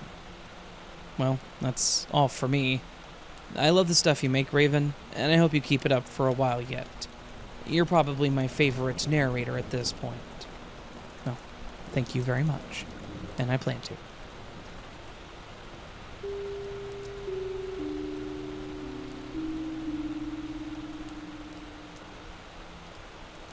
This actually happened to me only a couple of weeks ago. I work part-time in a clerical job. It's not an exciting job, and it really doesn't matter to the story. It just matters that I was working, and that on that day, I had gotten out late due to there being extra work for me to do. It was unfortunate that it was so late because I was hungry and didn't really want to stay up later to make something to eat, but I also have a bit of an aversion to fast food. Nothing against people who eat it, but anytime I go to McDonald's or Wendy's, I end up getting really sick. Anyways, I decided that I would stop by the 24-hour supermarket on my way home, pick up something quick for tonight, and then get something that I could put in the slow cooker tomorrow morning, since tomorrow was likely going to be as late as today. I pulled in. The parking lot was pretty much empty with the exception of a couple of cars here and there. I found a spot close to the entrance that was under one of the parking lot lights. As I got out and was walking towards the door, I heard another car pulling in. One that I couldn't help but pay attention to. It was making these awful popping and clanking sounds as it chugged into the lot. It was an old rusty-looking sedan that had obviously seen better days, but hey, we've all been there, right? I watched as it crawled into the lot and around to an empty spot a few down from mine. And then watched an older gentleman wearing a green jacket and a baseball cap get out, and that was pretty much the end of it in my mind. As I was walking the aisles trying to think of something to make in the slow cooker, I turned and noticed that the green jacket man was in the same aisle as me. This wouldn't have been a big deal, except that when I looked back and saw him, he did the whole avert your eyes so they don't think you're staring at them thing. Except he was about as subtle as a drunk moose. He was staring at me wide-eyed, and very quickly turned his head to look at the shelf behind him. It was a bit weird, but I decided that he may have just been a bit of a creep and kept on, making my way out of the aisle and a few down to get away from him. I walked down the aisle and then out into the main opening towards the dairy section in the back. And, to no surprise, there Green Jacket was, staring at me in a way that made my skin crawl. It wasn't just the whole stare. It was this weird, creepy grin that he had while he stared. I know some people will say that it wasn't a big deal, and that I should have just gotten over it. That he was just looking at me or thought that I was attractive, but it was skeevy. And my instincts were telling me that he had ill intent. I thought about confronting him, telling him to screw off, but decided against it. And decided that it was best to just get my food and go. I walked through the aisle that I knew I needed to go through, grabbed something really quick, and turned to walk toward the registers. But when I turned to walk that way, Green Jacket was standing in the middle of the aisle with that same pervy grin. Now, I'm normally a pretty reserved person, and the only reason I even considered confronting him earlier was because I didn't appreciate the look that he was giving me. But beyond that, I do not like confrontation. But part of me knew that I was going to have to face Green Jacket head on, and that he was not going to go away or leave me alone. So I started walking toward him and said, very loudly, "Excuse me, I need to get through." I said it loud enough that anyone in the aisles nearby would have heard me, hoping that at least making a scene like this would be enough to dissuade him. It did not. As soon as I said this and tried to push through, he put his arm out and seemed to try to hug me. I think that's what he was trying to do, but I'm not really sure. It was like he was trying to wrap his arms around me and put me into a hug. I immediately jumped back and was able to get out of his attempted grab, and I asked him what the hell he was doing.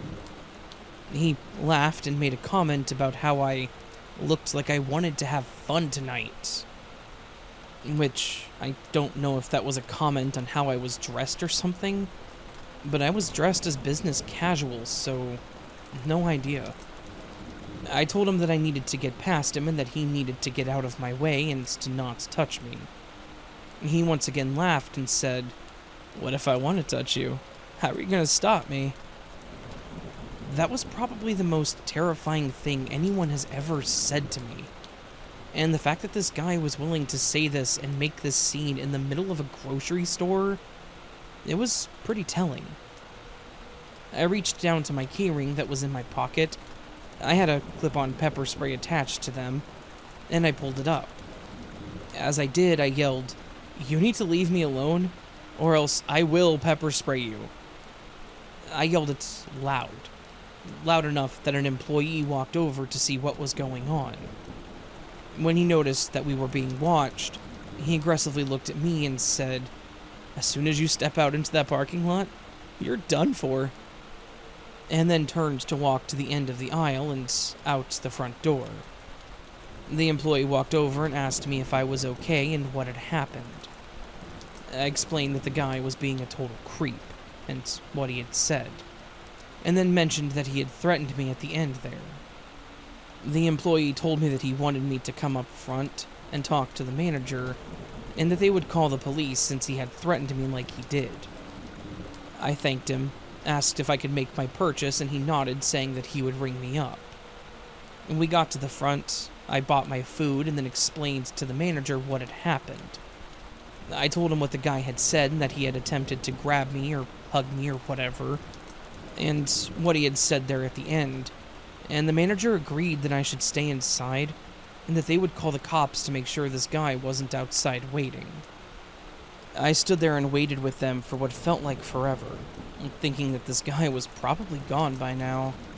I started thinking that I should go ahead and go, that this guy's threats were empty, that he was just trying to get to me, but my thoughts were interrupted by a police officer shouting, "Drop the gun!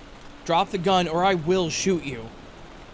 And that pretty much dragged me right back to reality and put a lot into perspective about this situation. After a few moments of watching something happen through the glass, I couldn't see all of it because we were off to the side, I watched the officers wrestle Green Jacket to the ground and put him in cuffs. So, to wrap this up a bit, they'd gotten the call about a suspicious man, and they were told that he mentioned he would be waiting for me in the parking lot. And they started walking toward the building, and apparently they noticed this guy standing off to the side in the dark. And he was very clearly holding a gun in his hand. And there was a brief fight with him, but he gave up pretty quick when he was outnumbered 3 officers to just him. So, apparently Green Jacket was 100% waiting for me to leave. He was hoping that I didn't take his threat literally, and he was armed. I don't know if he was going to just shoot me and leave me for dead, or if he was going to drag me to his car, but I'm thankful that I took his threat seriously, and that the employees were willing to listen to me. There was a lot more talking to the police than I had ever wanted that night, but after talking to them about what he had done in the store backed up by camera footage, everything was pretty well settled. They could see this guy had intent to do something nefarious, and that he was planning to make good on his threat. They took him, and one of the officers walked me to my car and followed me home to make sure that nothing else happened. Though I'm pretty sure none of us expected anything more to happen. Considering the time, I didn't even bother eating dinner that night. I just went to bed. I'm thankful that nothing more happened, that I was more or less saved by the employee and the police, and that this random dude ended up in cuffs. Obviously, I've been a slight bit haunted by this ever since, and I've been a bit nervous to go out at night alone. But hopefully, this is temporary, and I can get back to life here soon. Oh, and Creep in the Green Jacket, I hope you get to serve some major time for your actions, and I hope that we never meet again.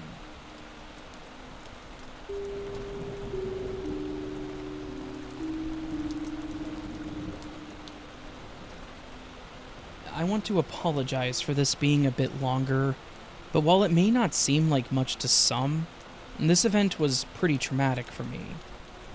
I used to play a few MMOs many years ago, and I spent hours playing them. My downtime was pretty much spent in them.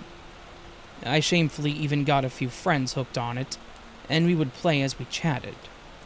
I also met a lot of people in the games, some of them becoming good long-distance friends, too. Unfortunately, that's also when this story took place. I'd been playing alone one night when someone started asking the server chat about a specific mechanic in the game. No one would answer them, and I felt bad, so I responded with the answer. They thanked me, and became very appreciative of it. After a while, we began talking about the game as well as other games that we enjoyed. They tried asking about things about myself, but I wouldn't tell them anything past that I lived in the US and that I was 19, which was the truth.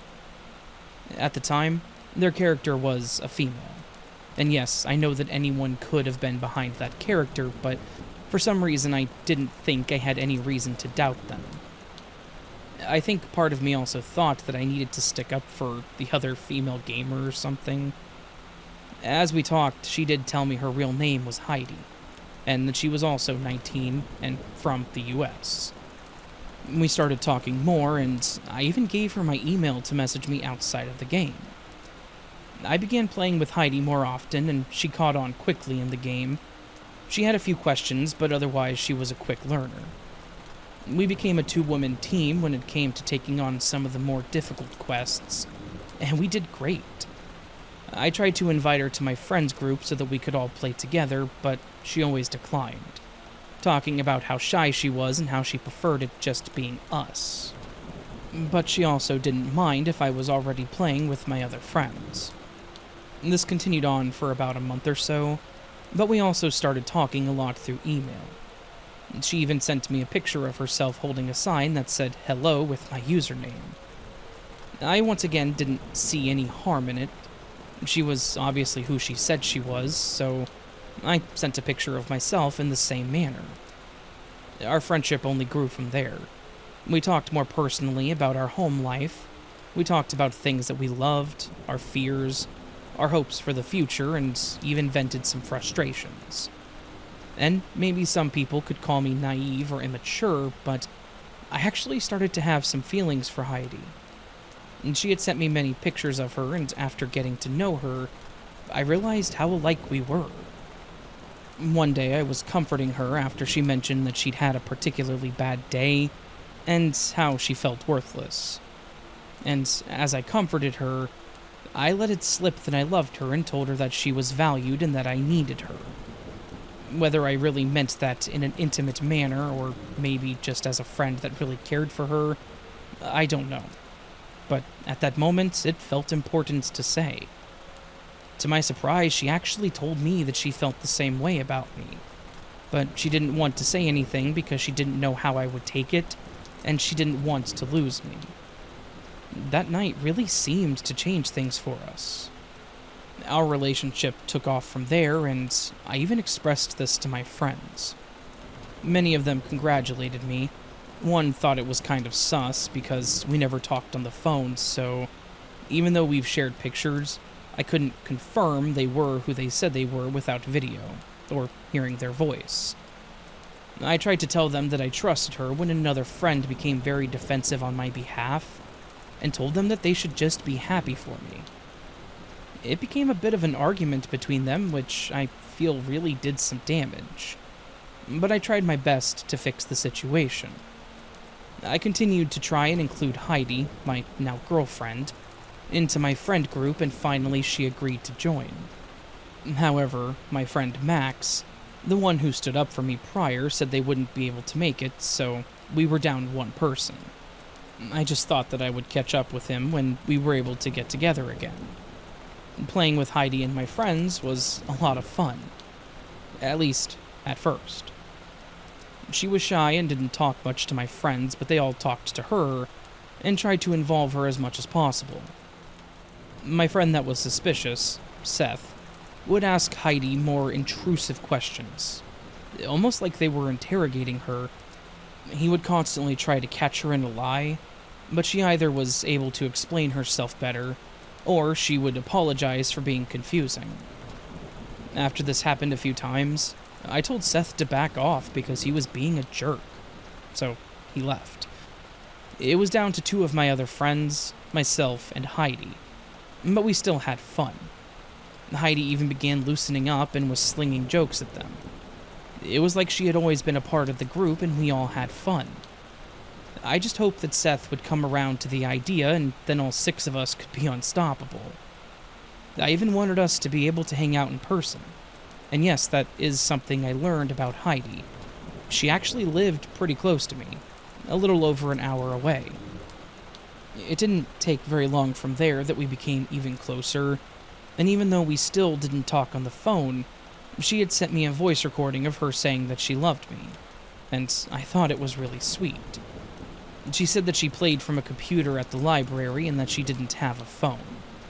She told me she still lived with her parents because she had a disability, so finding work was hard for her and they didn't have much money. She said that her mom would take her to the library daily so that she could do whatever she wanted for a few hours to get her out of the house. Again, stupid of me to believe. Maybe, but at the time, it seemed believable. But by then, I really wanted to move forward and meet her. I asked her about coming to see her, but she was hesitant. I told her that I would go to her so that she wouldn't have to pay for anything, but again, she was nervous and said that she would think it over. I agreed, thinking maybe I was rushing it, and I didn't bring it up again. But then, things started to crumble. Seth finally seemed to come around to the idea of Heidi and joined another game session with us, but Max was still unavailable, saying that he had to work late. And this time we played a trivia game. The answers were clicked or typed in, so speech wasn't required. While the rest of us were in the game's voice chat, Heidi just used the text chat. Heidi blew us away with her knowledge of geology and ancient history, and we even joked that her geology knowledge would make it that someone else in the group could finally give Max a run for his money. He was usually the one that hammered those categories out. But then after a question was answered, someone cracked a joke, and Heidi had a clapback to it. The problem was that the joke was an inside joke between my friends. It wasn't something that she would have known about as she wasn't a part of it at the time, nor did I tell her about it. At first we all laughed, but then Seth called it out, asking if I told her about it. It caught me off guard, and at the time I thought it was odd, but I must have said something, right? So I just said, yeah, probably. And Heidi agreed. The remainder of that night felt a little off. Heidi didn't seem to talk much, and Seth appeared to act the same way. It wasn't until after we finished that Seth said he wanted to talk to me. We talked on the phone, and he apologized for acting the way he had earlier, but then expressed his concerns. He asked me if I really had mentioned that moment to Heidi, and I answered truthfully, saying that I didn't remember. He expressed how concerned he was that Heidi wasn't who she claimed to be. He gave many reasons, including how she wouldn't talk to me on the phone, how she didn't want to meet in person, and even weirder how she knew about the joke. I tried to be reasonable and explained how I approached her in the game on the day we met, that she didn't approach me, but he again asked me to recall that day, and pointed out that she spoke first, asking a question that I could answer. I would be lying if I said I wasn't skeptical. I told him that I would confront it, and then apologized for being a jerk to him. So, my plan was to try and set her up in a kind of test. The next day we talked, I brought something up, an event that I hadn't told her about before. As I explained it to her, she mentioned something about it that, once again, she would not have known about. I was mentally freaking out. Was this really happening? Had I been fooled this whole time? And if so, who the hell was this person? I needed to confront this. I was already scaring myself, and to be honest, I was heartbroken. I really fell for her, or I guess the thought of her. So I told her that I really wanted to meet her in person and that it was important to me in order to continue our relationship. She seemed to become upset and begged me for more time, but I stood firm. But I don't really know what came over me at that point. I decided to tell her that I had concerns. I mentioned the joke from our game and how some things didn't add up. She started becoming defensive, and I saw a side of her that I never saw before. Her messages were more sporadic, short and in pieces. She talked about how she loved me and that she's loved me for years, but I would never give her a chance. I didn't understand. We'd only known each other a few months. What did she mean by years?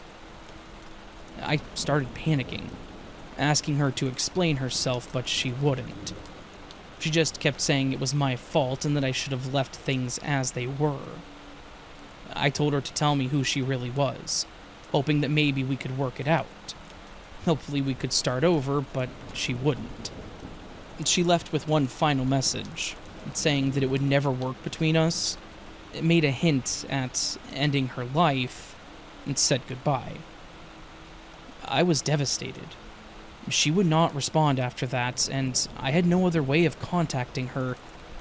I knew her last name, but I knew nothing of her parents. I tried to find someone by her name and location anywhere online, but it was like she didn't exist, which only cemented the idea that that wasn't her real name. In the back of my mind, I had this dark thought that my actions might have led to someone's death, and I couldn't forgive myself. I felt like even if it was all a lie, I should have left things alone. I told my friends about it and they consoled me, saying that I couldn't blame myself. Seth again saying that he thought it was just another way to manipulate me. And that got me thinking that maybe that could be true. I called them out, and that was their response, so what were the chances that this was just another one of their plans? But then Max became very defensive, and said that Seth was being insensitive, but I tried to tell him that he had a point. He then became angry with me, but then seemed to become defensive like we insulted him. At first I felt like it was out of character for him, but then I remembered something crucial. A few years prior to all of this, Max had confessed to me in person that he loved me, and he asked me out. I told him the truth, and that was that I didn't have feelings for him like that. For one, he was a really good friend to me, and two, I wasn't interested in guys. But instead of accepting this, he got defensive. He seemed like he had to explain himself and give reasons to be with him, but it would never work. You can't just make someone like you, especially when you're hitting on a gay girl. He stopped talking to me for a while, which made our friend group awkward, but he came back around and mellowed out. Since then, every once in a while, he would say something flirty. I would deny him and he would get defensive. So when he did this as we talked about Heidi, something he didn't normally do, I became suspicious. I had known Seth the longest of our friends. He was the only one that I told about Max, so after that ended, I brought it up to him. I told him I would ask him about it the next day and left it at that. What I did not expect was an influx of messages between Seth and Max overnight. To my surprise, Seth had actually confronted him and, yeah, he pretty much confessed what he did. Max messaged me, all but apologizing for what he did, again claiming it was all my fault because I wouldn't give him a chance. And Seth sent me screenshots of their conversation. I felt betrayed. I poured my heart out to Heidi. She seemed nothing like Max in the way she talked to me, and the pictures. I was attracted to her, not Max. I learned the pictures were of his older sister's friend. He basically flirted with her to get them. That was a bad week for me. Not only did I lose what I thought was a girlfriend, I also lost a friend. I never wanted to talk to or see Max ever again. He just couldn't accept our friendship and continued to push it, ruining what we had. It took me a while to get past this, and I also don't like talking to new people online. I may have some small talk with others, but I never let it go offline. It absolutely broke my trust. So, there's my story, and hopefully a lesson for others. Don't trust everyone online, and do your research. Or, at the very least, have a friend like Seth that can see through the lies.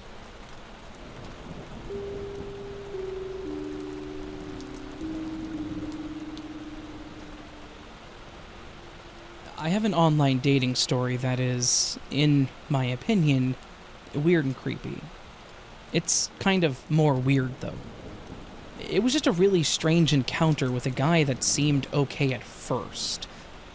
I'll try not to go on too long with this story, but my apologies if it does get a bit long-winded. So, obviously, this happened at a point where I found myself in the endless sea of dating apps. Like many others, I was in search of something more. Having been single for a few years at this point, I was just trying to find someone that wasn't an absolute creep, and that I could stand to spend some time with. And if it became something extra, then great. And at one point I matched with a guy that seemed okay. Let's call him Jamie for the sake of the story. Jamie seemed like a pretty decent dude. His profile had that nerdy air about it, and was filled with humor that resonated with mine. Our conversations were mostly smooth, we seemed to have quite a bit to talk about, and we liked a lot of the same things, so it goes. We then decided to put all of that to the test and meet up in person. I was excited. I was thinking that this could actually be a match that could lead somewhere. And like everyone else in our position, we decided to do a meetup at a local coffee shop, a neutral ground where, if nothing else, we could enjoy a nice cup of coffee before never speaking to each other again. I got there first, and Jamie messaged me saying that he was on his way, but that he was running a couple minutes late. No big deal, things happen. I just sat there with my latte and scrolled through the conversations, chuckling at a few of the jokes that were made and thinking about what to talk about when he showed up.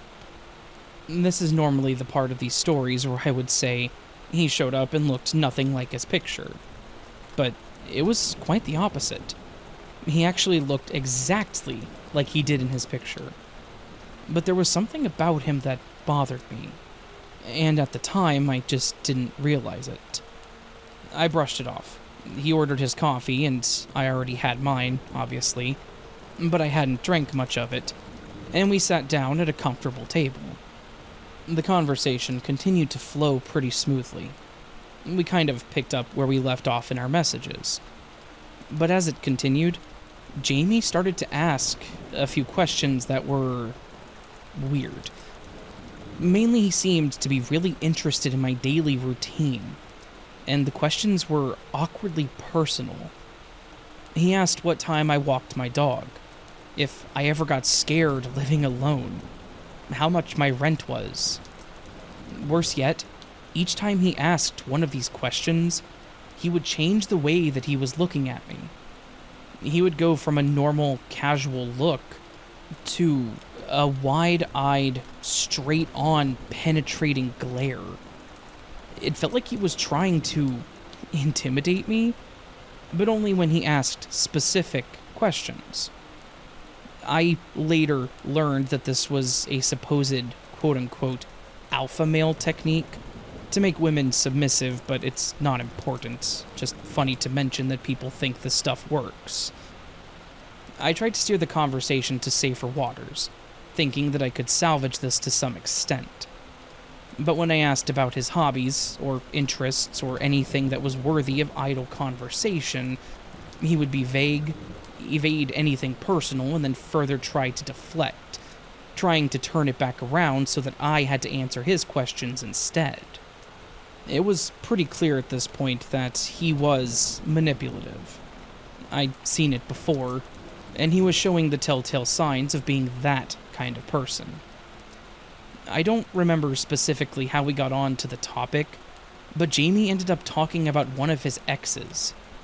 He talked about how he used to watch her online activities, how he would show up randomly at her work to make sure that she was there, and he said it all with a hint of serendipity. He said that for the longest time he thought that she was the one, but that she, again, quote, couldn't handle him at his best. Which, yeah, there were way too many red flags going up during this conversation. The whole time he talked about it, there was no hint of remorse or an understanding that he violated her privacy. He almost sounded amused. The final straw came when Jamie made a joke about having used a fake profile to learn more about me before the date. He mentioned that when we matched a couple weeks prior, he had sent me a friend request under a secondary profile, and I accepted it without thinking, which, my bad. He then dug through my Facebook to learn everything about me, and then said that he'd even been around my block where I lived, which is where it hit me. Earlier, when I mentioned that something was off about him, it was because I had actually seen him in person before, like the day before this date. When I'd left for work the morning prior, there was a guy just walking down the street, and he waved at me as I was leaving. It didn't hit me that it was him because I was tunnel-visioned on getting to work on time. He had, for lack of a better word, stalked me shortly before our date. The way that he said it made it seem like I should be flattered. I wasn't. I excused myself, mentioned that I had a lot to do that day, so I needed to cut the date short, because I needed to go do something with my mom. I don't think I even gave a specific excuse. I'm pretty sure I literally said, I need to go do something with my mom. Jamie was completely unfazed, asking if he could walk me to my car or go with me, and holding that same confident smile that he had while telling me about everything else. I declined. I told him to enjoy his coffee and hurried out of the coffee shop and drove off as quickly as I safely could. What wrapped this whole event in a lovely little bow, a few hours after the date, he sent me a text saying, "I think that you and I had a real connection today, and I think that you have a real chance at making me happy. Tell me when you're available, and I'll take you somewhere way nicer than that coffee shop." I never texted him back. I decided that ghosting him was the best way to handle it. I think that his ego and narcissism stopped him from messaging me again, because I didn't hear from him after that. Looking back, this experience is my chilling reminder that some people out there, not necessarily just men, are simply weird creeps. He seemed totally normal at first, but he was anything but. I have done a few more online dates since this, but there hasn't been anything substantial. And honestly, I'm grateful that most of them have just been forgettable and boring, because I don't think I could handle another Jamie in my life.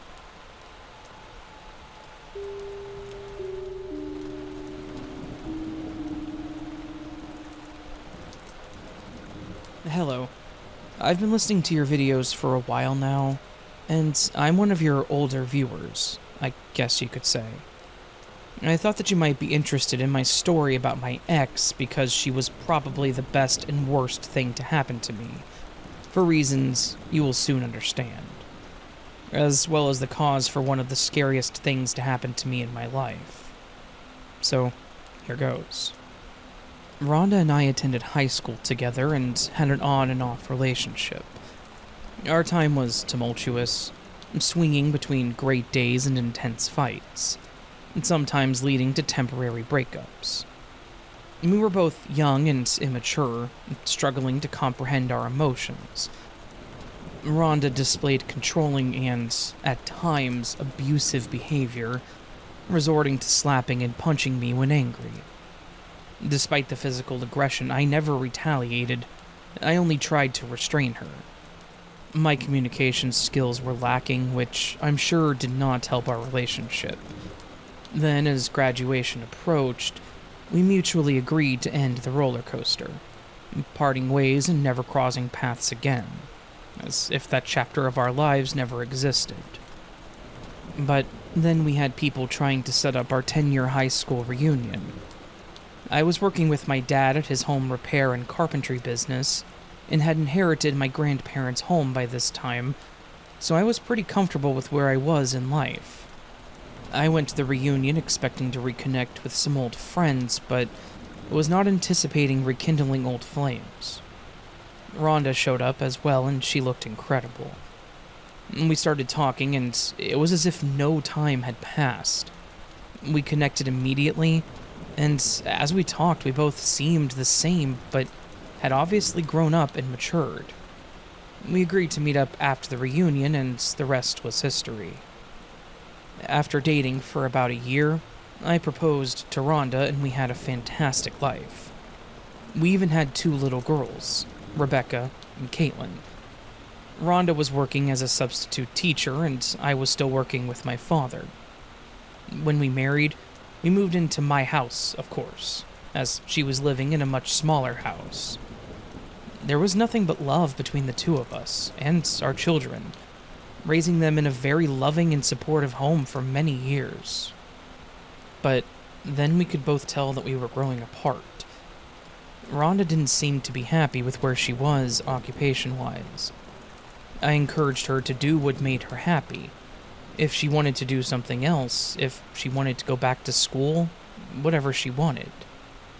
Because it was my dad's business, I made great money and we were in no way struggling, so even if she didn't work and just focused on school, we would have been fine. but nothing I suggested seemed to make her happy. However, she either refused to tell me what she really wanted, or she didn't know what she wanted, so we were always in this never-ending cycle of her being unhappy, and us not being able to come up with a solution. So, after a long and serious talk, we decided the best thing for everyone would be a divorce. Rhonda told me that while she still loved and cared for me, she felt like she settled down too fast, and there was still a lot that she wanted to do. She even mentioned how she loved our girls, but thinks that she became a parent too fast. It was heartbreaking, but I appreciated her being honest and upfront instead of doing something behind my back and hurting me and our girls. But since part of this was her not wanting to be a full-time parent, and since the home was mine, we agreed that I would keep the girls with me and she could see them whenever she wanted, and they could go see her or stay with her whenever they wanted, as long as it didn't interfere with their schooling. At the time, Kate was 6 years old and Becca was 4 when we divorced. I didn't kick Rhonda out either, and in fact, I offered to move down to the finished basement so that she could have our bedroom until she found her own place. I still loved her, and she was the mother of my kids, so I wouldn't feel right leaving her homeless. She did end up moving out a few weeks after our divorce was final, but to my surprise, it was with another man. I was upset at first, thinking that she had moved on too quickly, or maybe she found him while we were together, but I guess I'll never know the truth. But regardless of it all, life continued on and I did my best. The girls still had questions and at times expressed how they missed their mom, but I made sure they always had access to her, be it by phone or visiting with her. But one day, while I was making dinner for us, I had a knock on my door and was served with custody papers. I was blindsided on this, not to mention confused and betrayed. We had agreed that we would share custody, but that was apparently no longer acceptable. I tried calling her about this, but all she would say, or rather scream, was that she wanted her girls back and that she would do whatever it took to get them. Attending the hearings, I was told that in order for me to be able to consider custody, a social worker would have to do random check-ins on my home and meet with the girls alone for interviews. All of this because Rhonda claimed my home was not safe, and even worse, said that I was an unfit father. And for the first time in a long time, I was livid. I would never do anything to hurt my girls, and the home was always fine. They even had their own rooms with everything they could need. Clothes that fit, a good bed, food, shower, and a solid roof over their head. And I cannot stress it enough that I would never lay a finger on them. I would probably go to jail if I found out anyone had. So, where did any of this come from? And why would she do this to me? But I played her games and followed all the rules. I got a lawyer and fought tooth and nail to prove all of her claims were false. The girls met with the workers and confirmed they were happy and that they liked their home. They even said they didn't want to move, but that they did want to see their mom more. And I can't blame them for that. Rhonda only seemed to want to see them on the weekend, and when they called her, she didn't talk long to them. I can't force her to do more than that, though. Overall, I won custody as she didn't even have a home for them. She was still living with her boyfriend, which was at his mom's house, so the girls would have to share a room if anything. She was awarded every other weekend with them, which technically made her lose time with them, but is what it is. I allowed her to have them any weekend she or the girls wanted. When all was said and done, I was pretty upset. I tried to do whatever I could to avoid putting our girls through that, to avoid them being asked awful questions, but that's not what Rhonda wanted. But after it was over, we moved on to try and have the most normal life that we could. The girls were still happy, It's been a little over a year since our divorce, since all of our lives changed, but this was our new normal. I expected to have to split up weekends, summers, and holidays for the foreseeable future until Becca was 16. So when they went to their mom's for the weekend, the last weekend before school started for the year, I expected it to just be another trade-off. We had a normal meeting spot and time, so when I showed up and didn't see her, I called her. No answer. It was a bit strange, but I thought that she was just running late, and maybe that was why she didn't answer. I tried the home phone that she gave me and her boyfriend answered. When I asked for Rhonda, he hung up. Confused and annoyed, I tried her cell phone again and it went straight to voicemail. I started to become alarmed. What was happening? Was she truly ignoring me maliciously? Or did something happen to her? I called her sister to see if she knew anything. Her sister, Charlotte, was not as close to her as she used to be. Her sister actually testified during the custody battle, but she was on my side. She told me that she felt something was going on with Rhonda that she wasn't talking about, and that she did not like her new guy. The odds that she knew anything was slim, but I needed to know what was going on. Unfortunately, she didn't know where she was either, but tried calling around too. I drove out to their home, but there were no cars in the driveway and no one answered the door. I was starting to panic, and in the back of my mind, I feared that she had left with the girls. Would she really try to run away with them? I know how she used to be in high school, but I thought that was left behind. Was the old Rhonda back? Would she really try to do something to them? The only thing I had left was to call the cops and report them all missing. They checked the numbers that I had, and the home with the same results. I had to show them proof of custody, and they then classified this as a kidnapping. My ex-wife was now being looked at for possible kidnapping.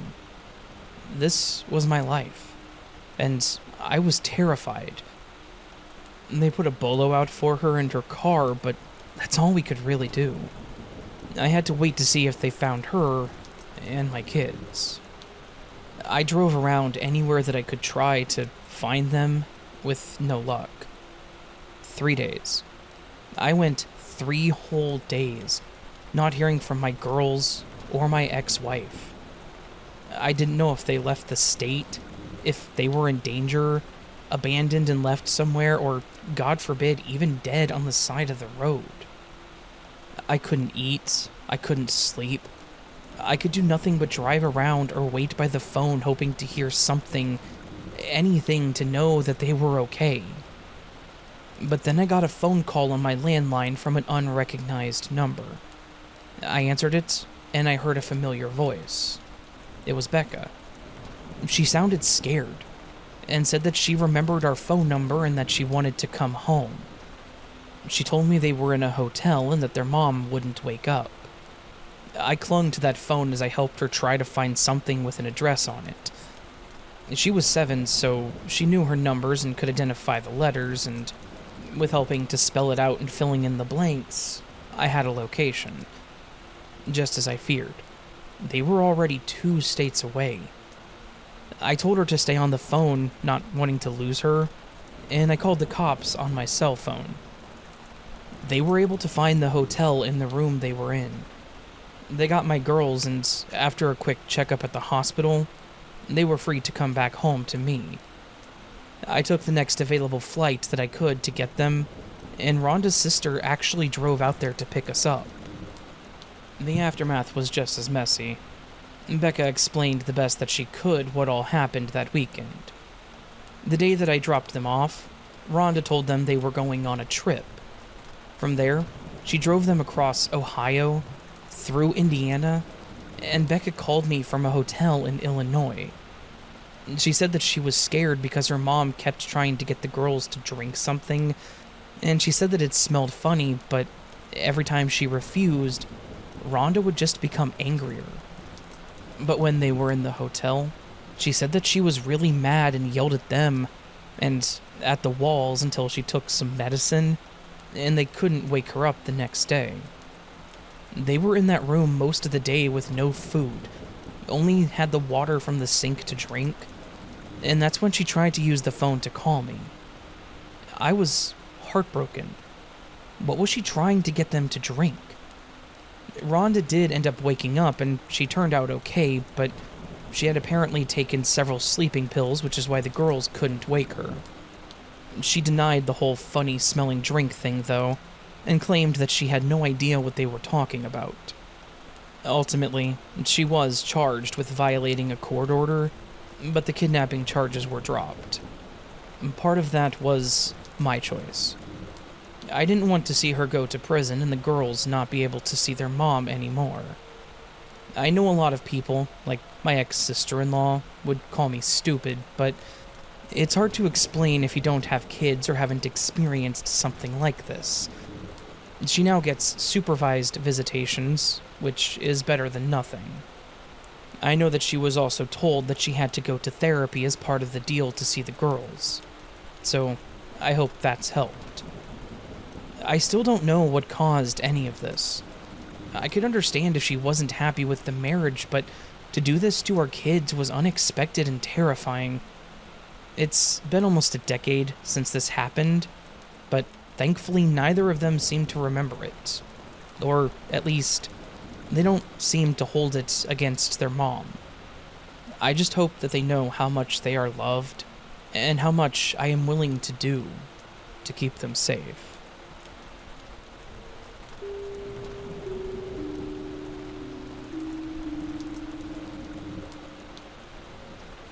So, this experience has stuck in my mind, and I remember it like it was yesterday. When I was probably 10 or 11, the year was probably 2000 or 2001, I was at our local park with a friend, riding our BMX bikes. And this particular park was super awesome because it was practically a skater/BMXer's dream. There was stairs and ledges, and natural jumps built into the layout of this patio plaza, which then led down to a sandy beach line of our local lake. So, normally it's pretty busy, and you'd get kicked out by random hero adults or lifeguards, telling you that you can't have fun here and to go elsewhere. Go figure. But this was an overcast, kind of cooler, mid to low 50s kind of day, so the park was completely empty, besides me and my buddy. So after an hour or two, we're starting to get bored and noticed that it was getting late in the day, maybe about 5:30 to 6 o'clock, and sunset was about an hour, maybe hour and a half away as tops. I'm talking dark. No more sun, streetlights on kind of sunset. About 30 minutes prior to this, I had noticed a van. I think it was either white or possibly off-white, like eggshell colored, pulling up in the parking lots and park facing us directly, which was probably about 300 to 400 feet away. I couldn't see the driver too well, but I know for a fact that he never got out, and nobody got in. At first, no big deal, but after 30 to 45 minutes, during which I would occasionally look in his direction every 5 or 10 minutes or so, and every last time he was staring straight dead ahead at us. He wasn't preoccupied with anything or anyone else. My buddy started to notice this too, and while I started to get this weird feeling that something wasn't right, I didn't mention it in such a way that would seem like I'm thinking, this guy is going to kidnap us and do weird crap to us. I simply replied, yeah, I noticed him too. That's odd, but left it at that. So it's now about 20 to 30 minutes before dark, and we've gathered our things and decided to leave. Luckily, there was a really busy gas station across the street from the park, maybe a quarter to half a mile from the parking lot/plaza area. But as we start making our way down one of the multiple paved walking paths that lead to the exit, me and my friend noticed this van had started its engine and was proceeding to back out of the parking spot. So now we're a little on edge. and we rush into the mini-mart. We go inside and both were like, what the hell? And thought that was kind of startling, but proceeded to wait in line to buy our candy, and momentarily forgot about what had just happened. Unfortunately, as we walked out the door of the store, we saw the same janky van sitting across the 4-lane roadway at the park's turn-in entrance, with his blinker on, just sitting there. And mind you, we were in the store for a good 5 to 7 minutes. There's no way he couldn't have safely merged into traffic. Luckily for my friend, he lived maybe 5 minutes away from the mini-mart. Just had a ride straight behind the mini-mart about 10 to 12 blocks, all of which was 2 or 3 heavily lighted residential-type roads straight home. And unfortunately for me, my house was probably about 15 minutes away. Maybe less, but I had to ride north of the gas station mini-mart, along this kind of rural highway / higher speed road, like 40 to 50 miles per hour, with no houses directly on it, and a streetlight every, half mile if I'm lucky, before turning on to a different 25 mile per hour rural kind of road that was sparsely dotted with houses, before taking a third turn onto my heavily populated normal neighborhood that has eyes and ears and would certainly see a child getting abducted. My friend pretty much was like, "Best of luck, I'm out," and took off towards his, while I started my short ride back home as well.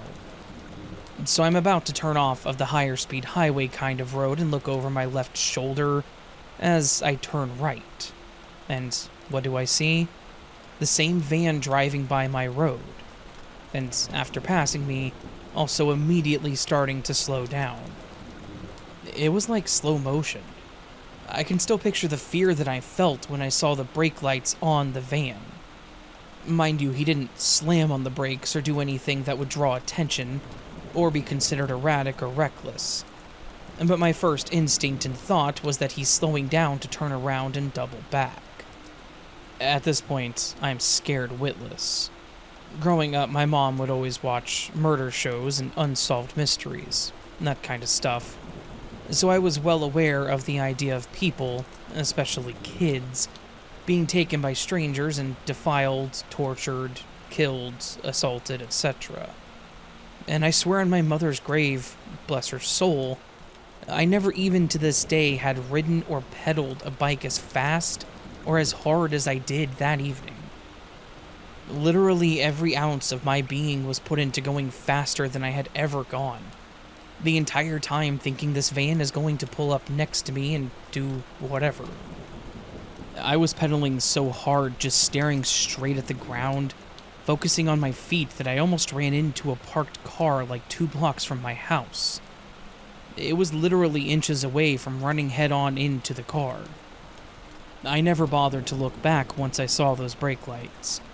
I didn't want to know how close or how far whoever was driving that van was from me.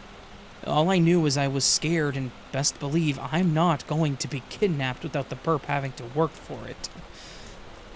Anyway, I made it home but never told my parents, even to this day. I never brought it up, and I don't know why. Sometimes I think, was I possibly kidnapped? Or was it a fiction in my imagination, and maybe just an odd set of coincidence? I know Unsolved Mysteries and various other shows about murder and mayhem that my mom watched, it didn't help the situation. But, yeah, that's my story. Just thought that I would share it. Opinions very much welcomed. Stay safe out there. Too many people go missing or disappear each year.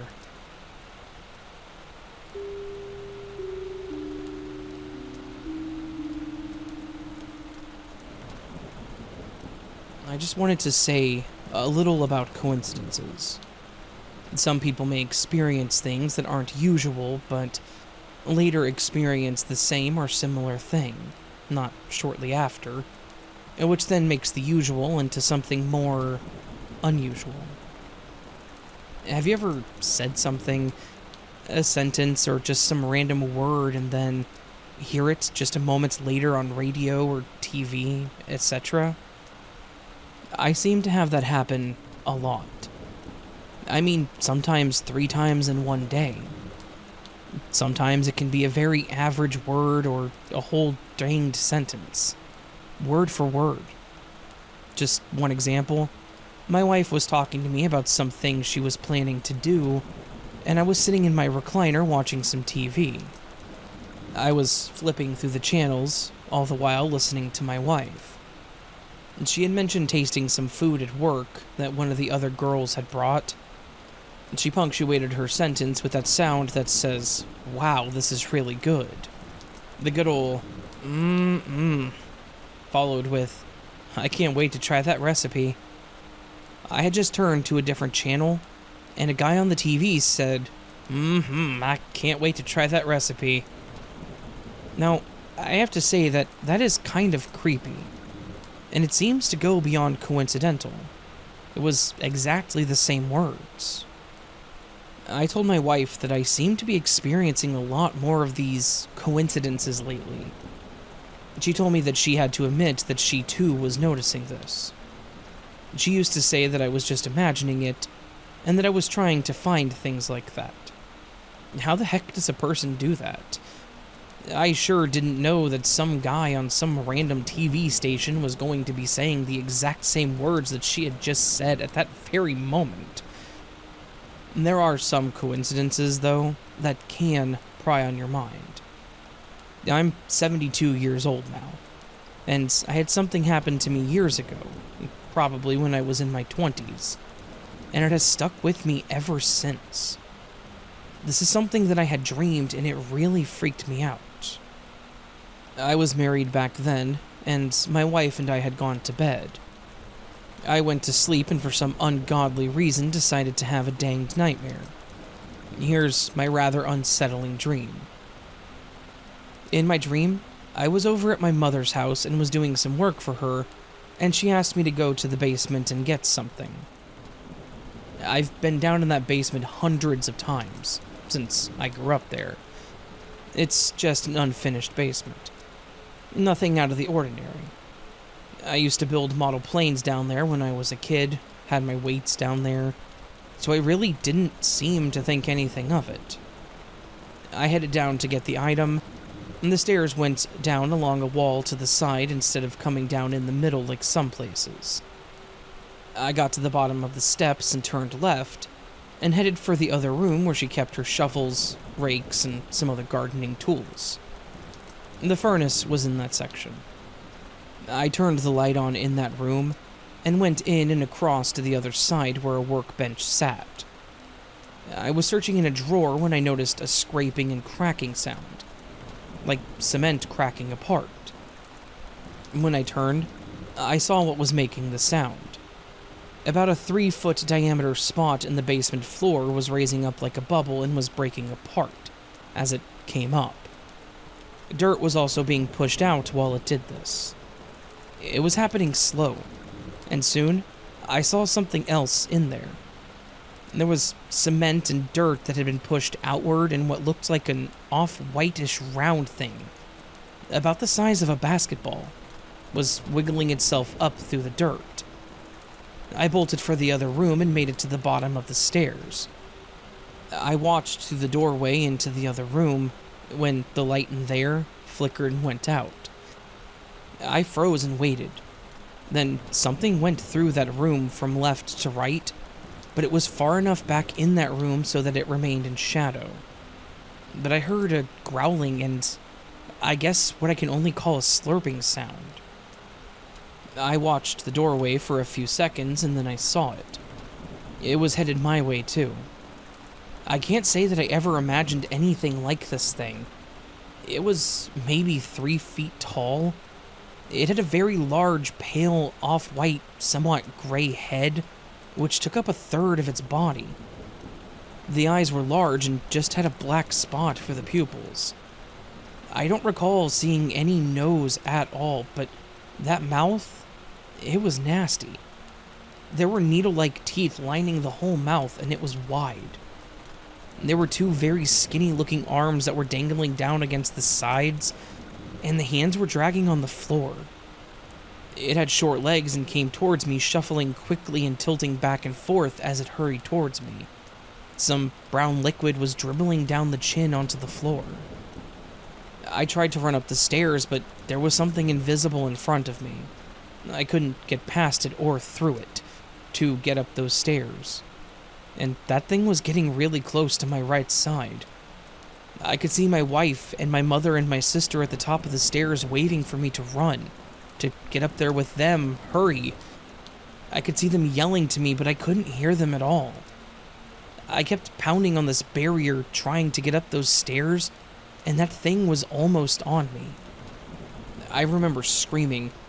The next thing I knew, I was waking up, and my wife was slapping the hell out of me, trying to wake me. She said that I was staring straight ahead and just screaming. Why the hell would I dream something like that? That was my dream. Well, nightmare. That said, I'll finish this up. I didn't go down in my mom's basement for weeks after that dream. Well, yeah, I was rattled. But eventually I was over there one day and had to go down there to do something. Reluctantly, I went down and headed into the room that had the tools. I went through the door and turned on the lights to that room, and I froze. I'm not sure, but I may have stopped breathing. I think my eyes almost popped out. Right there before me, in that exact spot in my dream, the cement floor was broken out, in pieces in a 3-foot diameter circle, and dirt was piled out around the area. I flew out of that room. I went up those basement steps in maybe 2 strides, and I ran outside. I remember my mom followed me, so concerned and wanted to know what had happened. I told her about my dream and about finding the hole in the floor. I guess I was pretty worked up. She finally got me calmed down a bit and told me that she had been down there and had broken that spot up and dug it out to try to put some new cement in there because it was cracked from surface water. I just looked at her for a few seconds and said, "You're kidding." That had to be the worst coincidence anyone could ever have. I sometimes wonder what might have happened if I hadn't gotten slapped awake.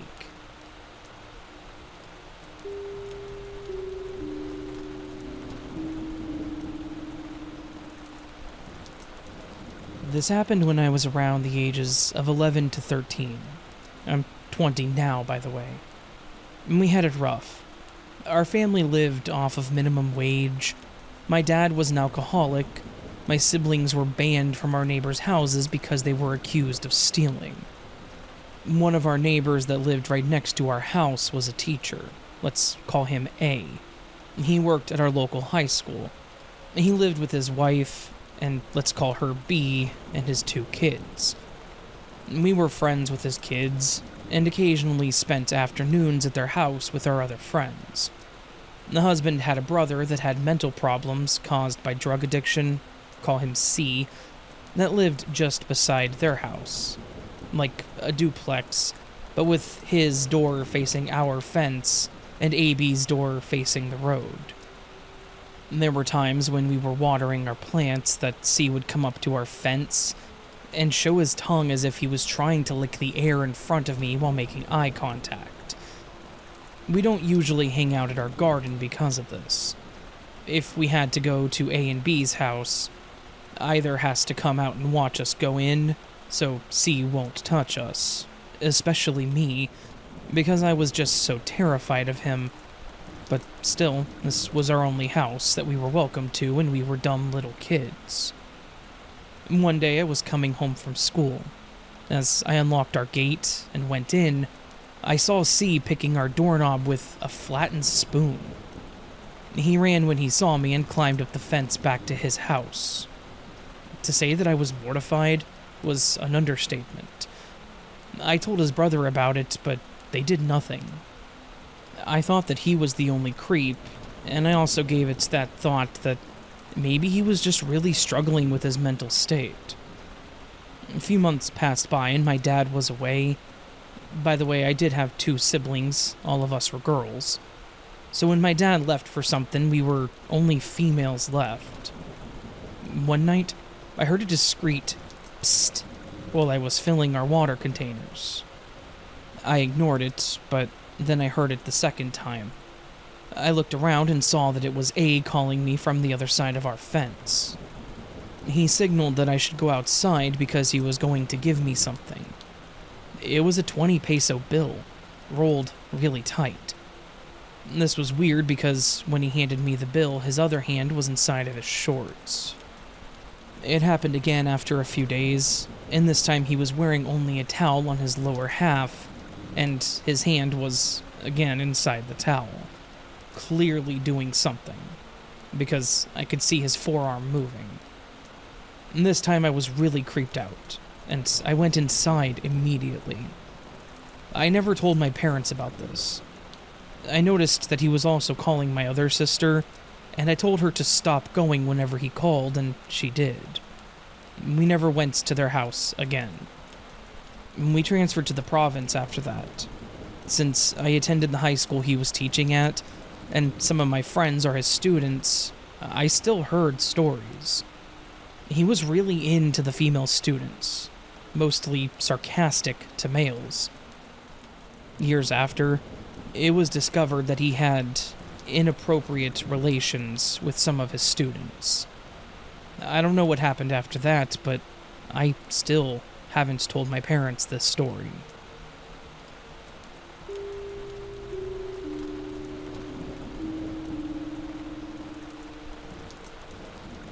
So, the story started when I was 14, 17 now. I used to play in a park with my friends. I had a crush on a boy who was 14 as well, who used to play with us, and he too had a crush on me. And he had a friend who was older than him, 16 to 17 maybe. So, we all used to play together. I always saw my crush's friend as a brother, but his feelings for me were not appropriate. He liked me. So one day, on my birthday, he randomly approached me and told me that he loved me. I replied that I did not have the same feelings for him, and that I liked someone else. He did not take the no as an answer. Now, that's when the creepy part started. I recently joined Instagram, and somehow he found my Insta ID and began messaging about how he loved me. I rejected him multiple times, but he just wouldn't stop, so I blocked him. Now, he started making multiple Insta accounts to stalk me, and messaged me from each one of them, and I kept blocking him. I was annoyed and enraged at this point and threatened him that I would report him to the cyber police. So, he took it up his ego, and kinda started following me at places. He would take the same route as mine, knew the timings about when I was going to the park, when I was going to buy groceries. So whenever I went out of the house, he would creepily stare at me, and would continue ogling until I was out of his sight. He wouldn't even budge his eyes for a second. When I used to play, I stopped playing with him, but he continuously roamed around me and stared. Now, I was scared to a point where I started hesitating to go out of the house. Whenever I saw him, my heart would drop, and I started hyperventilating. I thought that it was only me who found him creepy, but when my mom was like, "Who's that guy that always roams around you? He doesn't give me good vibes. Try to stay away from him," I was like, "Yep, he is bad." And you know that person is not very good if your mother's instincts sense something fishy. This went on for a whole 2 years, and his staring or messaging and stalking from fake accounts didn't stop. He even went to the extent to manipulate a friend of mine and my crush, whom I started dating, and trying to tell them that I was a slut. We didn't break up, though. That's when I had had enough, and decided to take action. I went straight up to that bastard, and I slapped him right in his face. Still, to this day, whenever I hear his name or see his picture, I get a panic attack, and my hands and legs start shaking in fear. And, in fact, he was sexually attracted to one of my friends, and he asked her if he could see her chest, but she was too scared to do anything to him or tell any adults.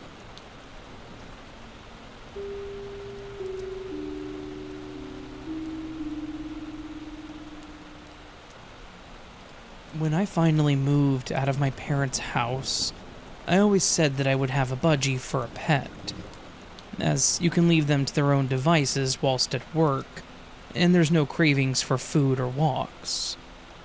The first one I had was called Marty McFly. Now, 2 things you need to know. 1, he knew what the biscuit tin was and what was inside. He would go nuts until he had a piece of digestive. 2, he adored my mother. Which brings us to Christmas Eve. Marty would come with me to my parents' house over Christmas, so whilst I was at work, my mother came over, put him in his stand in the car, and then started back home. On the journey, Marty hung on for dear life and never made a sound until she reached a junction which had traffic lights, which were on red. All of a sudden, he chirps and squawks, causing my mother to look at him. Upon looking back up, the lights had changed to green, so she moved forward. Just then, from the right, came another car, straight over the junction, running the red light. To this day, I think Marty saved my mom's life, and stopped a trip to the hospital.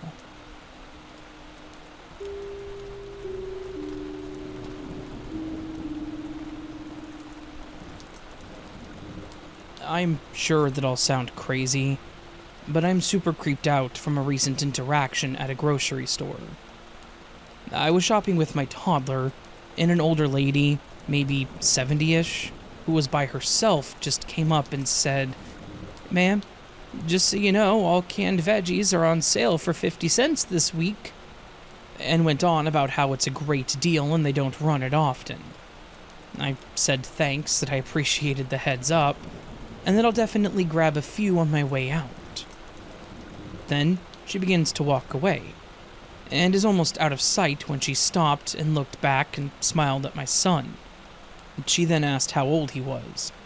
I said, just over a year. And she then asked if he was my only child and some other random questions about him. And then she goes, "Hey, I just remembered I have some clothes in my trunk. All boys stuff in the 2T to 3T range," and asked if I wanted them. I politely declined, and I said we would be shopping for a while, and that I didn't want to hold her up. She then proceeds to say, "Oh, not a problem. I'll just wait outside, and then I can come back in and find you before you leave. Are you a single mom? Would you need them?" I got this gut feeling that something was off about this lady, and I just said, "Nope, not a single mom, and we have all the clothes that we need," and then thanked her for the offer. She tried a few more times, saying things like, "I just don't know what to do with them. If you could use them, I'd be happy to give them all to you."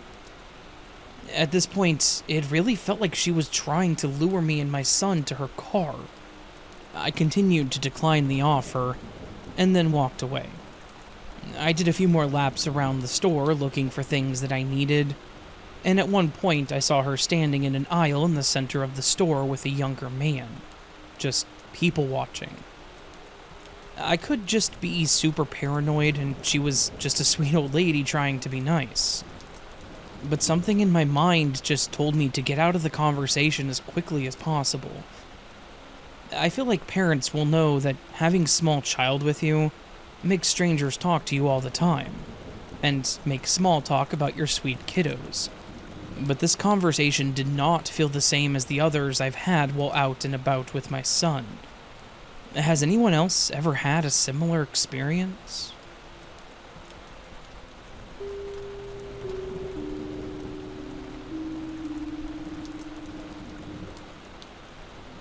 For this story, I, 31 female, was 15 when this started. I've alluded to it in comments on this sub, so I thought I would share the full story since I can't sleep and am an oversharing type of person. It started when I went to a movie at the indie theater in my hometown. We had two when I was growing up, both owned by the same people, but one theater featured major films/blockbusters, and the other did the film festival, well known kind of everywhere, and more indie movies. My French teacher gave an extra credit assignment to see Man on Wire, I think it was called, so I went with a friend to see it, though she wasn't in the class. When we went to the front, there was a very cute older guy that I recognized as a girl in our class's older brother. I think he was 22 to 23 at the time.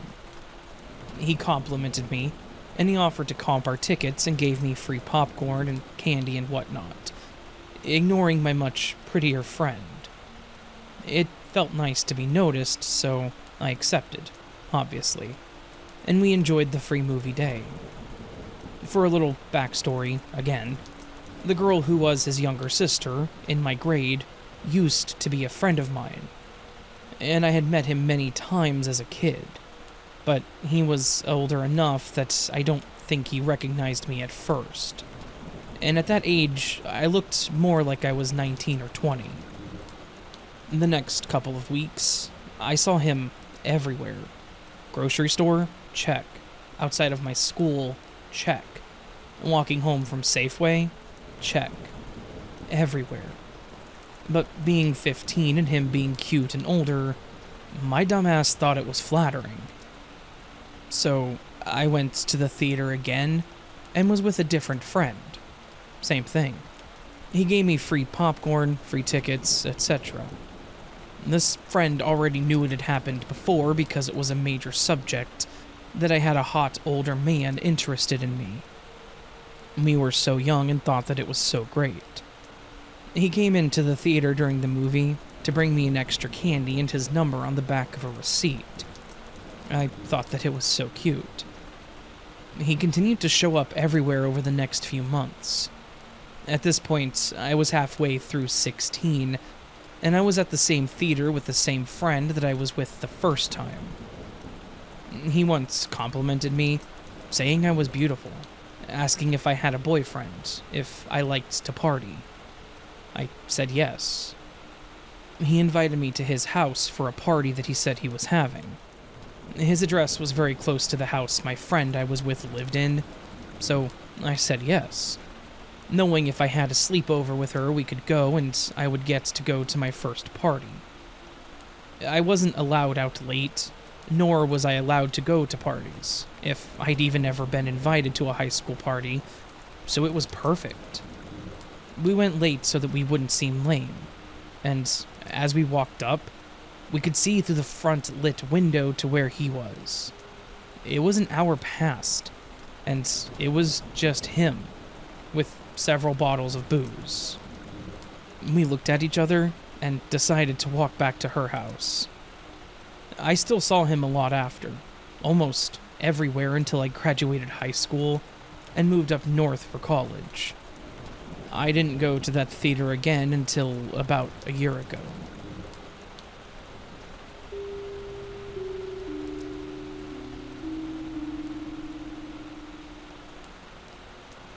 Hey there. This happened around 2017 to 2019. Between those times, I was around 14 to 16 before moving to my mom's place in Pennsylvania. I was living in West Virginia with my dad, and I was dating this guy who was typically normal. Someone you could call, go on walks, dates, etc. Though, about 5 to 6 months in, he started to get aggressive real fast, and even made me feel insecure and sometimes crazy. I was on the phone with him in an argument. My sister heard him while she was on the phone with her guy friend, and they were talking on speaker, and he heard the other guy and then accused me of cheating. I hung up on him, just crying until my sister comforted me along with her friend. After I hung up, he blew up my phone stating how much of a disgusting person I was, and other horrible names. I didn't cheat or see other guys since he wouldn't allow me to see or talk to other guys. He heard me talk to my brother and his best friend, and even yelled at me for that, while my dad was around. And he was accusing me of cheating on him with my family and my family friends. I felt utterly sick that he said that. We did eventually break up. I was living my best life, recovering other friendships, and even creating new ones. I'd gotten close with this one guy who knew about my trouble, and kind of took care of me in a way to make me feel comfortable and safe. He was 3 years older than me, and I felt happy with him, but knew that he wasn't mine. If you know, you know.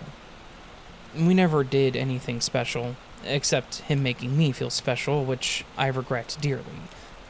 Him and his girlfriend, or ex now, broke up during this time, so it wasn't anything personal to either side. We started doing things at night, causing me to sneak out, and feel eerie about it, always watching my back, constantly scared of what my ex would do. My ex did find out about this, and when my fling, we'll call him, tries to come over, he got jumped by 4 big guys. He barely made it home. He was stabbed, robbed, punched, and other horrible things. I felt sick and scared that they would be coming to our place. Before he had the other guys jump my fling, my brother and his friends knew about everything, and he called my ex to say a few words, and my ex said that he was going to shoot up our place, rob us, and even kill me. To say that I was scared was not the word to say. I couldn't describe how much fear I felt. Though he didn't do any of that, it still scared me. And then 2 months later, he nearly killed one of the people who made me feel comfortable and safe.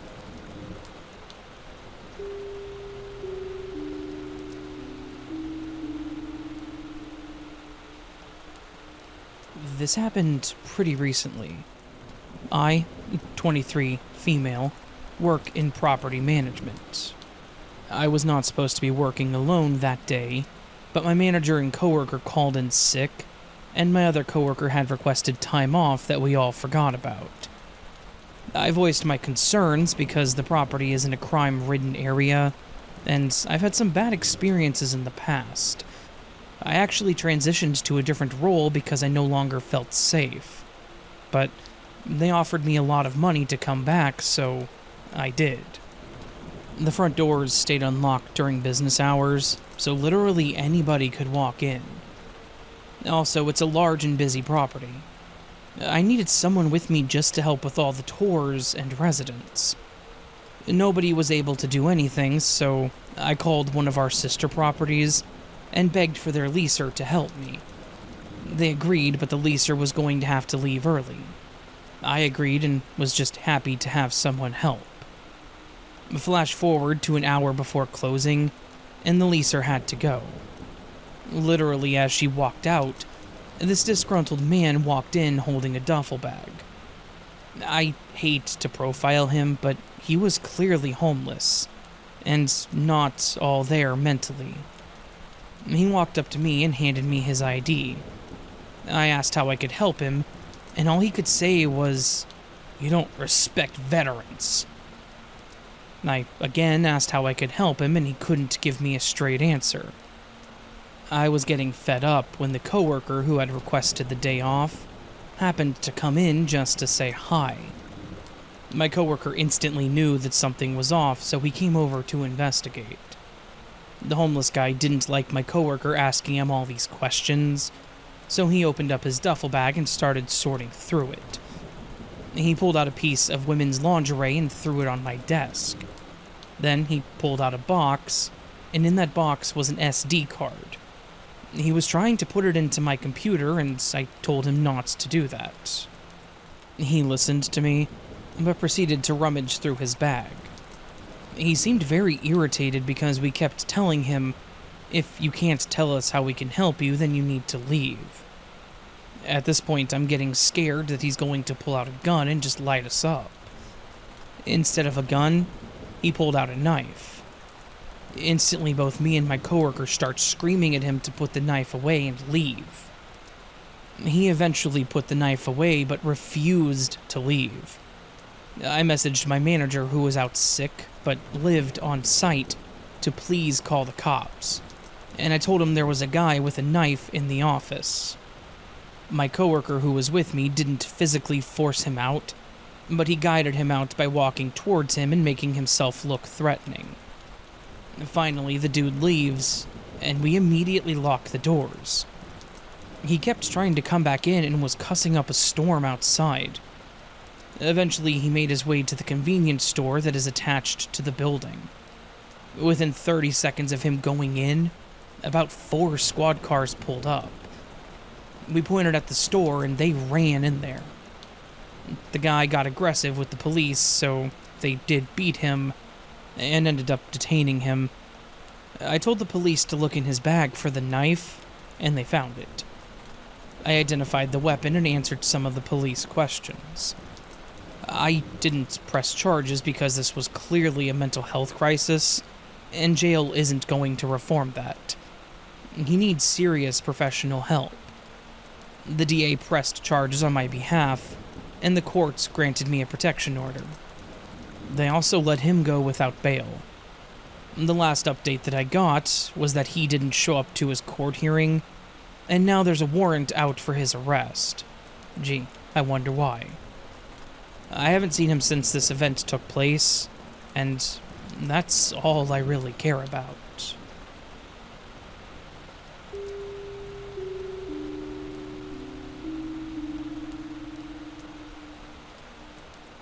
As I was walking home from work last night, about halfway to my house, a disheveled man who looked to be either homeless or extremely down on his luck crossed paths with me from the other side of the sidewalk. He had initially been walking in the opposite direction, but as soon as he saw me, he immediately turned around and started following me. He began rambling incoherently and aggressively, and his words were so slurred that I hardly understood a thing that he said. All I could make out was something about a care package and look at you.